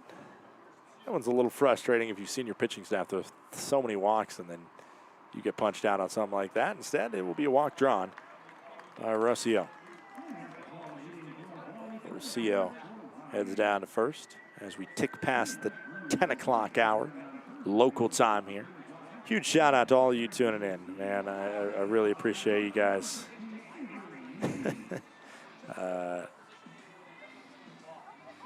Tuning in from all over the country, all over the world sometimes. We're really happy to be, if you're just tuning in for the first time, maybe you're watching on HTN, which of course is completely okay. You can do that. If you did not know, and this is for maybe any new families tuning in, obviously Brody Cap's family tuning in for the first time probably tonight, we do offer our games for free on YouTube, completely free, so you can always feel free if that's easier for you to watch on YouTube. If you subscribe on YouTube, you can also comment and tell me where you're tuning in from. That one drops into the strike zone. Count goes to 1 and 2.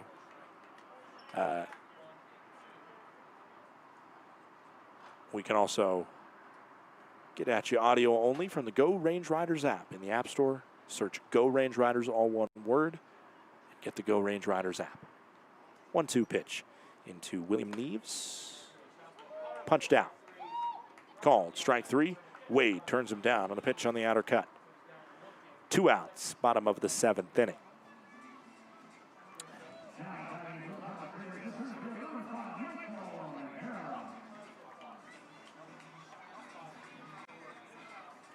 (22-3) the scoreline here is Michael O'Hara.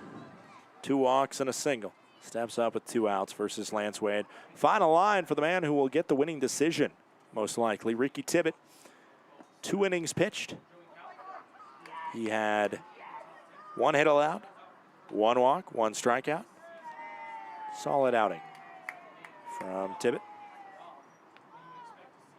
There's a brief moment there where 2 got aboard against him, and he went, okay, Ricky, just lock in here. And that's exactly what it did. It was beautiful as this one hit out to shallow center field. First to third goes Ruscio.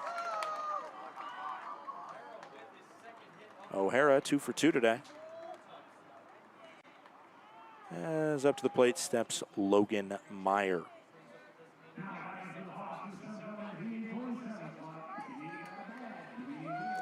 Two outs, bottom of the 7th inning. Range Riders will be chasing their highest scoring total in franchise history. That's what's to watch for in these final 2 innings. Obviously, also hope that they can hold on to the 19-run lead. But a win might be more than expected at this point. It would be a disastrous situation if that didn't greet the Range Riders.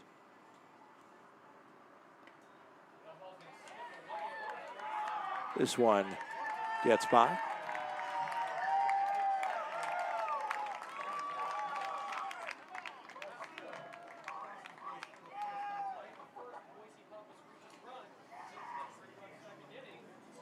A wild pitch, and that breaks up 22, unanswered. O'Hara moves to second base. It is 22-4 now.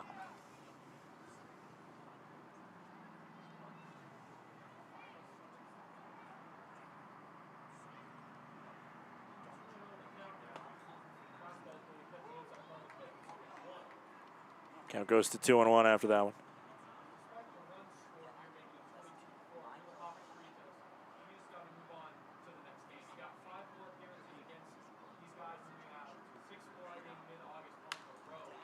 This one flared with good contact, but foul down the right field line. Count goes to 2-2.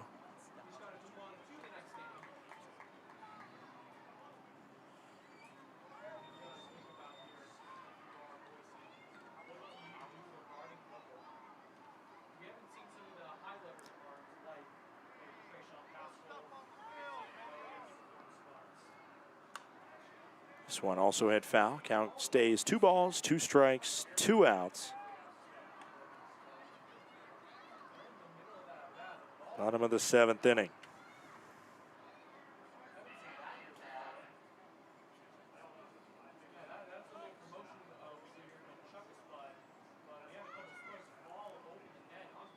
Two into Logan Meyer. Skips in the dirt. O'Hara stays put at second base.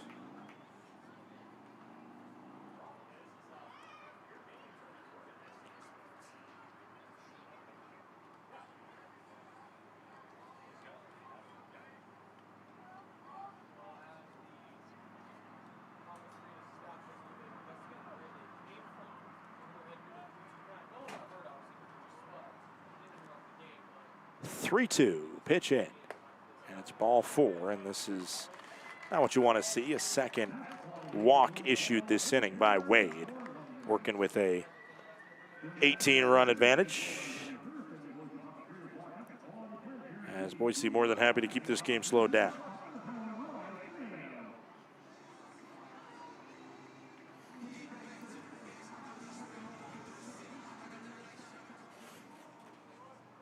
Up steps Roy Quevedo. 0 for 3 tonight, Quevedo.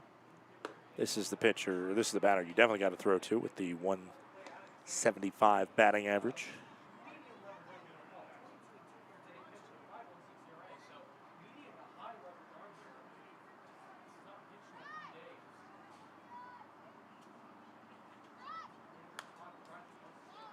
Fouled off by Quevedo. Finished up his career at D2 Nova Southeastern.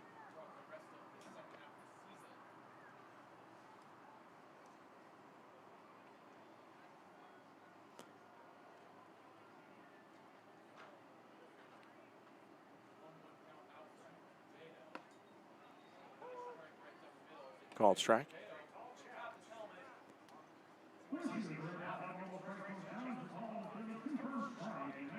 And Quevedo loses a challenge in a 18-run game on a non-decision pitch. Boise out of challenges, runners on first and second. 1 ball, 2 strikes, 2 outs into Quevedo.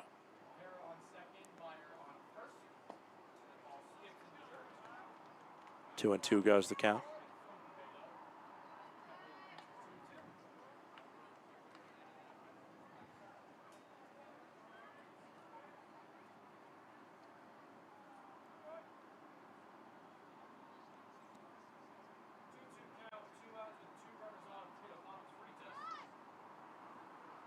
The 2-2.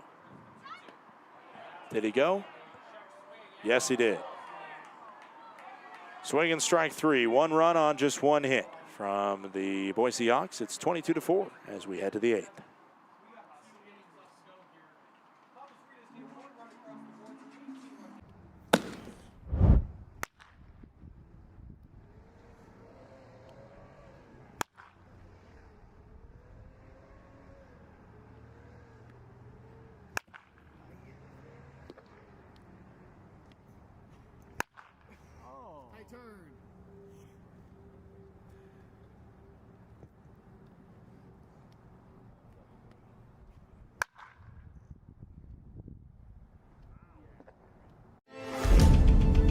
Numbness and tingling in the hand can make you lose your grip.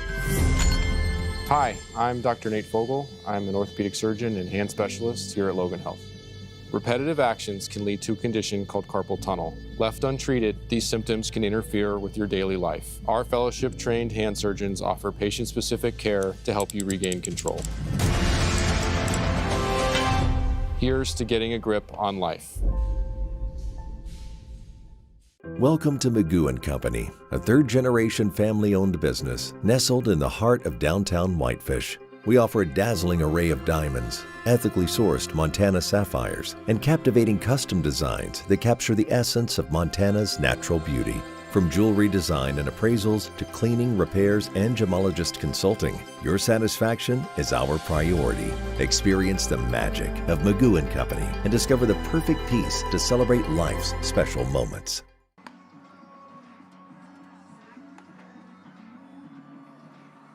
Ladies and gentlemen, wee woo, wee woo, wee woo, wee woo. It's position player pitching time. Ladies and gentlemen, new pitcher into the contest is John Pyle. John Pyle is the new pitcher into the contest.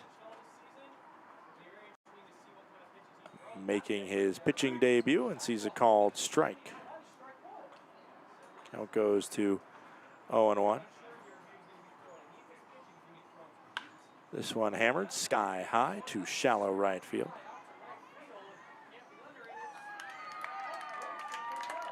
And it's caught by Folds. There's 1 out. Millen maybe tried to overswing at that one. Up comes Carson Garner to face off against John Pyle. Let's do some research and see if maybe Pyle has some history. Former Oakland Ballers player, played for Oakland in 2024. I don't remember seeing him personally. He played just 10 games. Played for Ogden the year before that. He does have position player pitching experience before, as he pitched 1 inning last year and allowed 2 earned runs. Counts 0-2 right now, as John Pyle is just finding out the strike zone. Count goes to 1 ball and 2 strikes.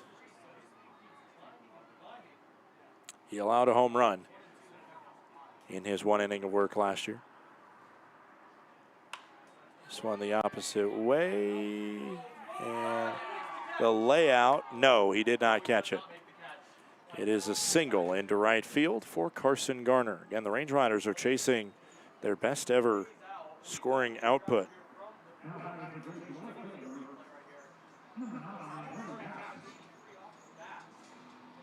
One out, top of the 8th inning.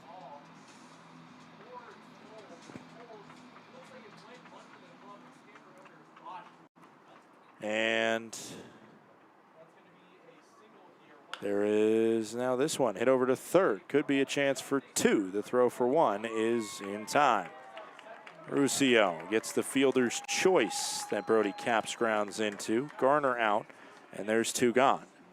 Range Riders look out of sorts offensively against position player, but it is the proverbial white flag raised when you put the position player in. 22-4 the score line here. Top of the 8th inning, 2 outs as Tommy Rover steps in, and he sees the first pitch ball. Count goes to 1-0. Pyle.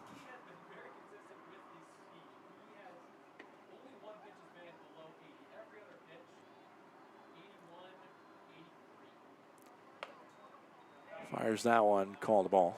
There's no challenges granted against a position player when they're on the mound. The ABS challenge system, I believe, technically gets thrown out the window when that happens, as this one fouled off by Tommy Rover, and the count goes to 2-1.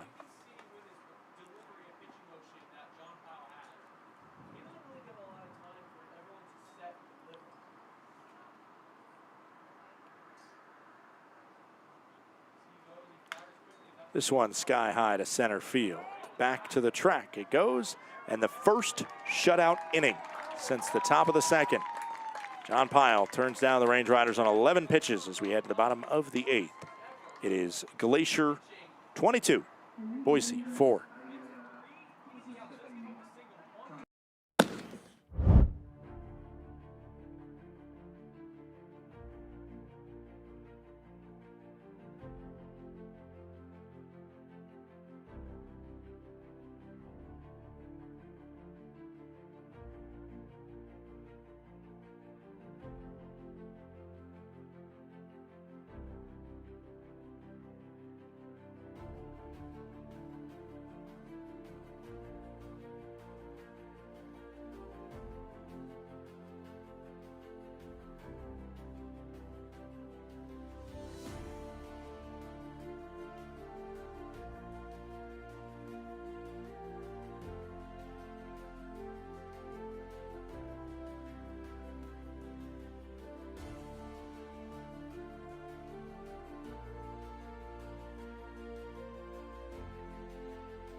Welcome back. Glacier Range Riders with the 22-4 lead here in the bottom of the 8th inning. New pitcher for the Glacier Range Riders is Evan Langston entering the contest. Langston on the season has himself a 10.84 ERA, 2 wins, 4 losses, his 16th appearance of the year.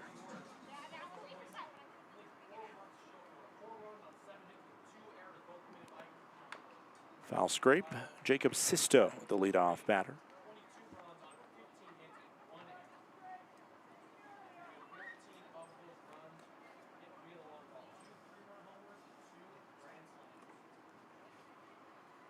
The 0-1.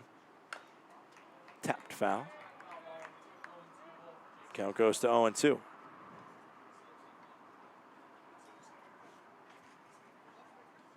Still a decent crowd out here. I mean, certainly not what it was at first pitch, but Fans are sticking through on the 22-4 game, as this is a base knock up the middle by Sisto, his second hit of the day. Up step Austin Folds.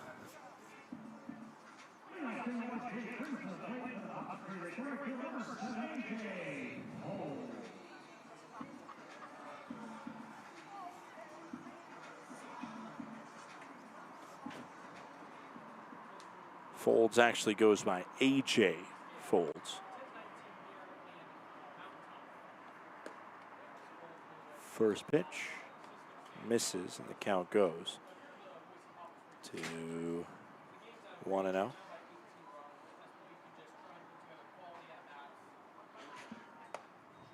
That one crosses inside. It's 2-0.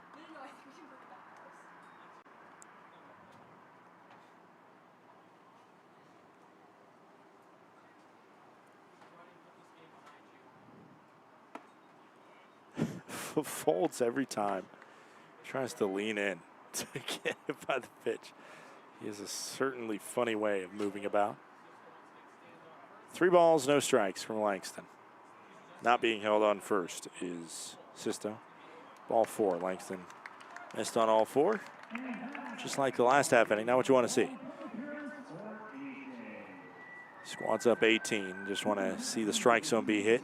Langston has come into some clutch scenarios and been able to get himself out of those jams, and the Range Riders out of those jams. But this is the opposite of that, and maybe it's just not clutch enough. First pitch in, called a strike at the top of the zone. This is Ethan Underwood at the plate.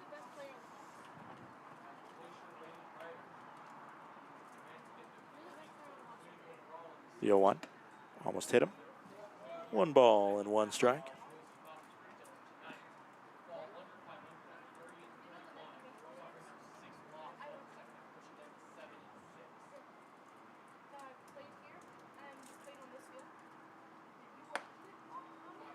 And it's 2-1. Range Riders went up there and took some daddy hacks at a position player on the mound, and Boise still being patient as ever. 3-1, trying to give the Range Riders a taste of their own medicine and keep us at Memorial Stadium a little bit longer.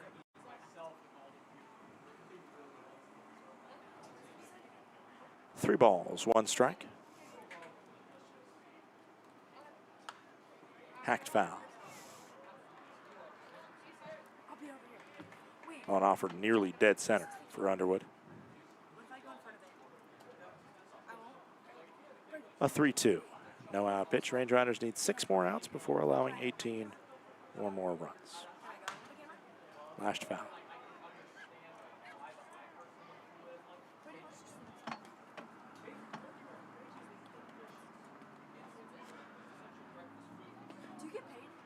Three balls, 2 strikes, nobody out. The payoff pitch once again. Carrying out to left field. Caps backpedaling, makes the grab for out number 1. He misread that for a second, but luckily got himself under it to help out his pitcher. 1 out as Bagora, who is 0 for 4 today, steps to the plate. That one would have been ball 4 if Underwood would have held back at it, but instead slapped it the opposite way.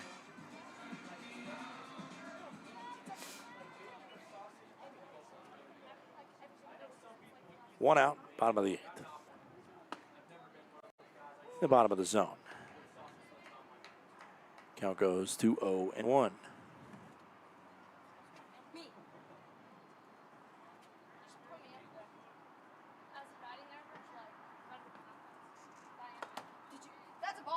Ball. 1 ball, 1 strike.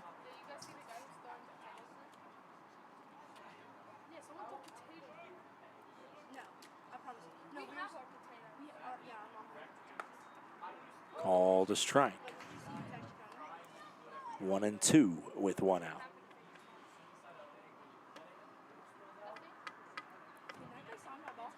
One, 2, 1 out pitch.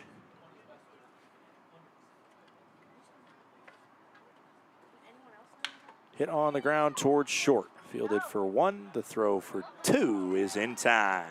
Steal to Beard to Vredenberg, a 6-4-3 double play. Begora is now 0 for 5, and the Range Riders are 1 inning away from emerging victorious. We will head back in the top of the 9th.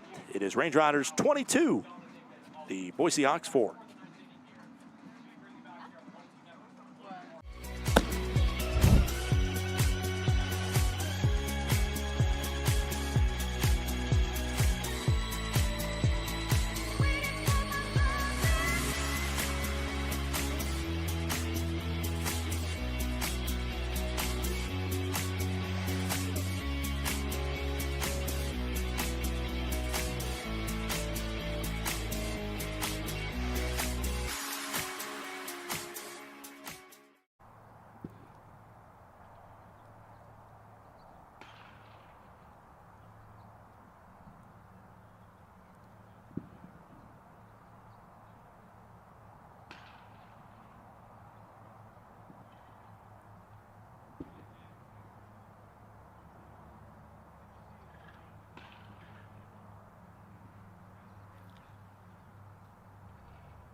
Because they know you're here. Are you calling me a bug? No, I'm saying the bug. I'm saying I'm on. Welcome back in here. We're in the top of the 9th inning. The Glacier Range Riders currently leading by a score of 22-4. First pitch in misses, and the count goes to 1 ball and no strike.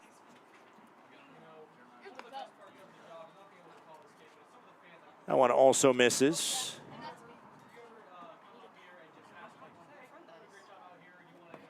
Two balls and no strikes. This one hit on the ground. Steele running to first. It's a bad hop, and the 3rd error of the day by Ethan Underwood allows the leadoff runner to reach. A rough night for Underwood.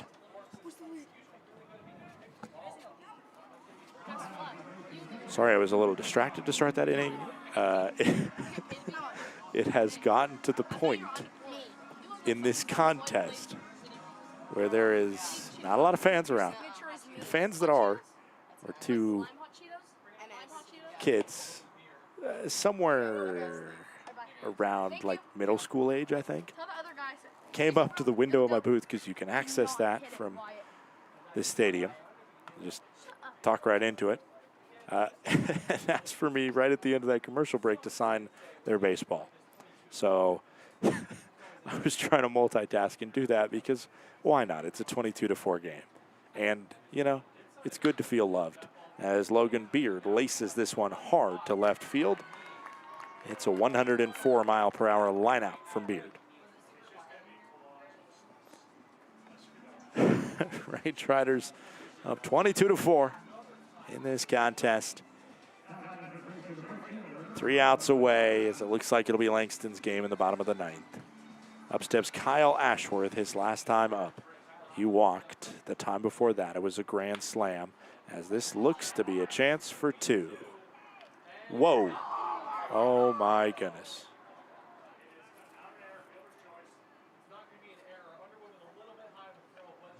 And you can't assume a double play, but Underwood has struggled today.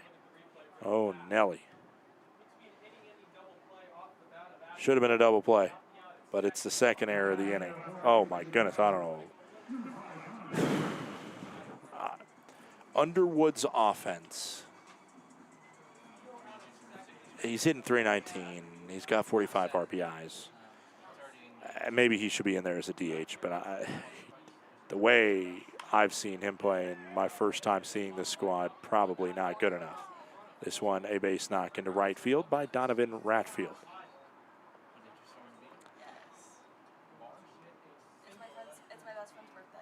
Oh, my goodness. All right, the Range Riders are a home run away from setting the single-game scoring record. It's Brock Vredenberg, who is the only guy without a hit today. This one towards right center field, down for a base knock. As Ashworth will score, it is 23-4 Range Riders.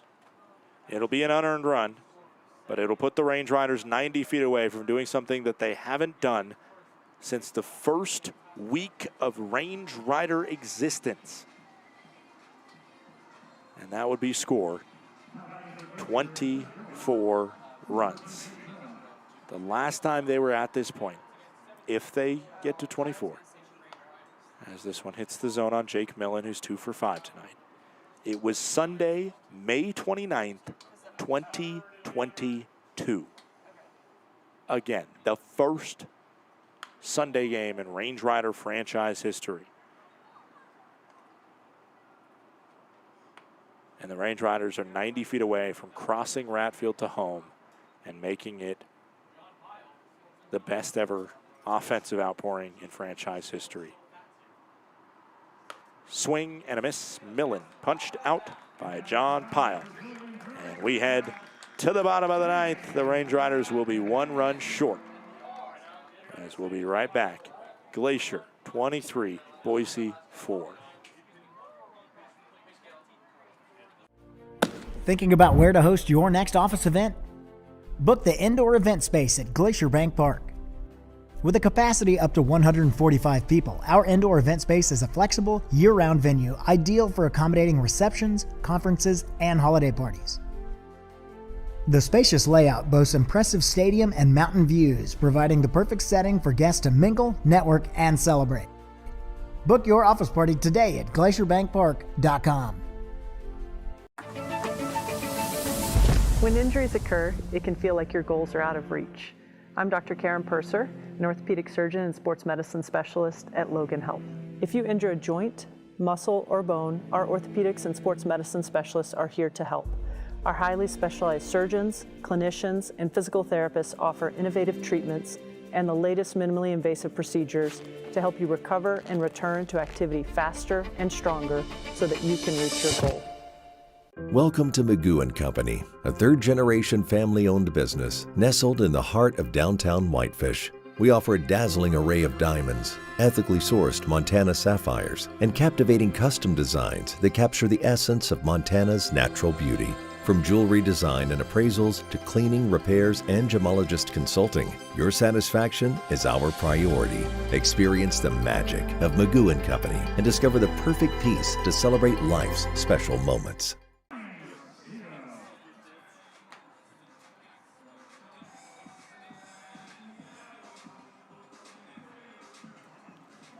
Welcome back in. Glacier Range Riders currently with a 23-4 victory on deck if they can finish off a scoreless ninth.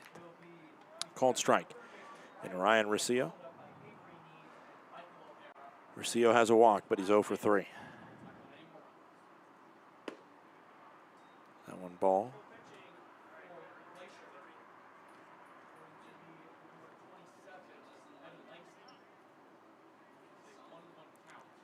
Swing and a miss by Rosillo as he loses some of his gear there.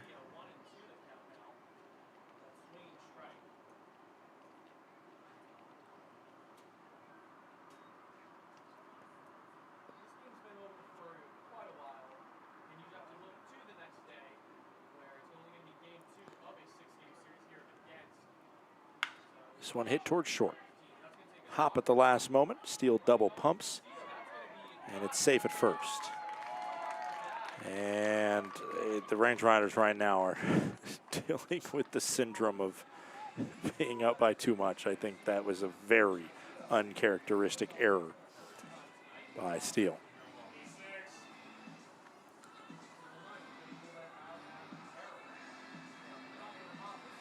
Two grand slams tonight by the Glacier Range Riders, Donovan Radfield and Kyle Ashworth. You got a 3-run blast by Steele, a 3-run blast by Rover. And I started this night talking about how neither of these squads hit a lot of home runs. The Range Riders said, boy, oh boy, I'll do you one different than that. Oh, Nelly, did they ever.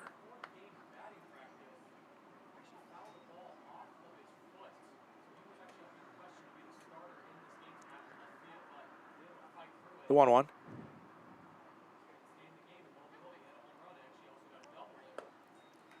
In the zone.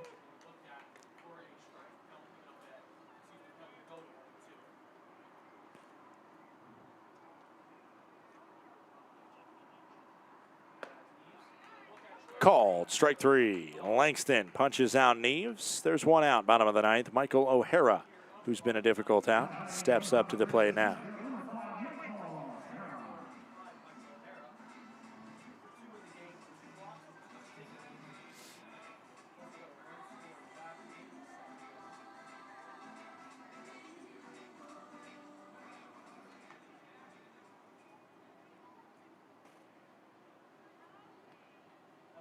First pitch in is called a strike at the bottom of the zone there.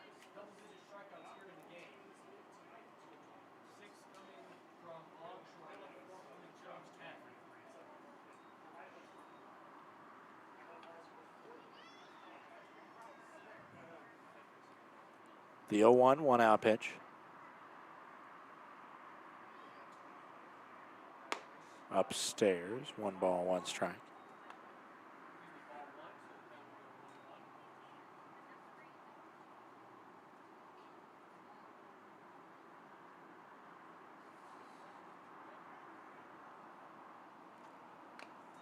Foul scrape.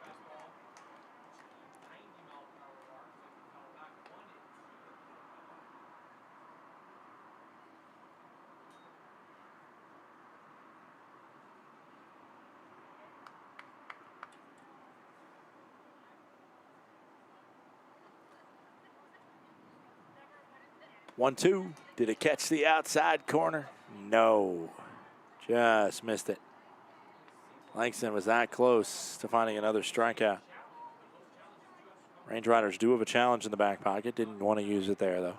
2 balls, 2 strikes, 1 out. Swung on to left center field. It's down for a hit. Caps gets to it, and Ruscio will hold at second base. 23-4 the scoreline. Range Riders all over Boise in this long Tuesday night affair. 3.5 hours of game time. Range Riders have plastered the Boise Hawks. The only question is how long will this inning end up taking? Swing and a miss. Logan Meyer is up at the plate now. 0-1 count, 1 out. That one called a strike. Count goes to 0-2.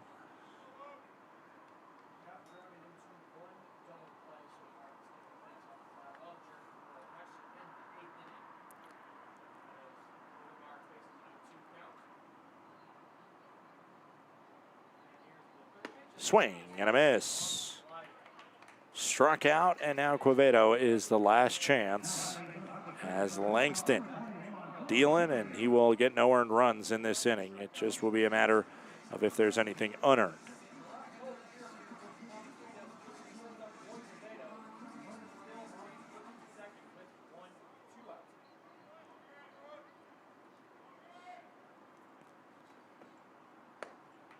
First pitch in the zone as Langston's just attacking it.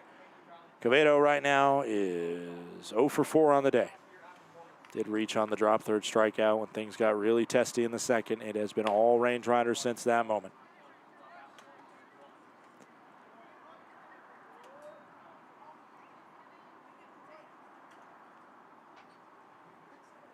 The 1-1 pitch. And no challenge by the Range Rider catcher.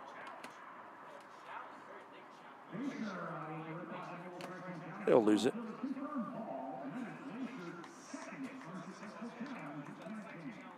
So the Range Riders are out of challenges now. That was very close, but you can't take them home with you. Count goes to 3-1 as that one misses upstairs. Ball away from loading it up and Joaquin Quevedo, who's the worst batter in this Boise Hawks lineup.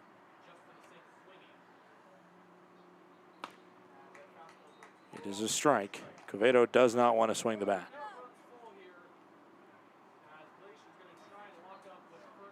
Range Riders 1 strike away from a 19-run victory. The 3-2, 2-out pitch hit on the ground towards third. Carson Garner fields and throws, and it's out number 3, and the Range Riders win. Glacier emerging victorious 23-4, one of the biggest wins in franchise history. We'll be right back to talk all about it. Glacier all over Boise in the series opener.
Fans, welcome back in. Let's wrap this baby up from Glacier Bank Park. I'm assuming the win will go to Ricky Tibbett on a scorer's decision. 2 innings pitched.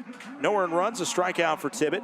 Langston had 2 innings and no earned runs, while Wade allowed 1 in his solo inning of work. Longshore, his biggest Houdini act was getting out of that bases loaded no-out jam in the bottom of the 2nd inning. It was already 3-0, but he limited the damage there, and from there it was 22 unanswered by the Range Riders. The losing pitcher will be the starter in Baker, going 4 1/3, allowing 5 earned runs, 2 strikeouts, and 2 walks. No save in this 19-run victory for the Glacier Range Riders. We'll have plenty to talk about over the next couple days, just referring back to this win for the Range Riders, their 2nd highest scoring output in franchise history. But for now, I'll leave it there. We'll check in on the out-of-town scoreboard real quick. Ogden over Long Beach, 17-9. Missoula over Great Falls, 8-7. Billings beats Idaho Falls by a similar score as this one, 23-3 in the Magic City. Glacier, obviously, we're talking through it right now, 23-4. Nearly parallel score lines. Montana team over an Idaho team. Yuba with the 20-6 victory or lead right now over the Oakland Ballers. And Modesto takes care of the Red Pocket Mobiles, 6-2. Another win in this 2nd half for the Red Hot Modesto Roadsters. That'll do it for all of us here at the Glacier Range Riders. Want to appreciate you for tuning in to Game 106 in Boise. We'll talk to you tomorrow night just before 7 o'clock Mountain Time. Until then, a huge shout out to Christian Banda, our technical director back in the HTN studio. For all of us here at the Glacier Range Riders, my name is Scott Gladstone. Please have a great rest of your evening and stay safe out there. Range Riders win 23-4.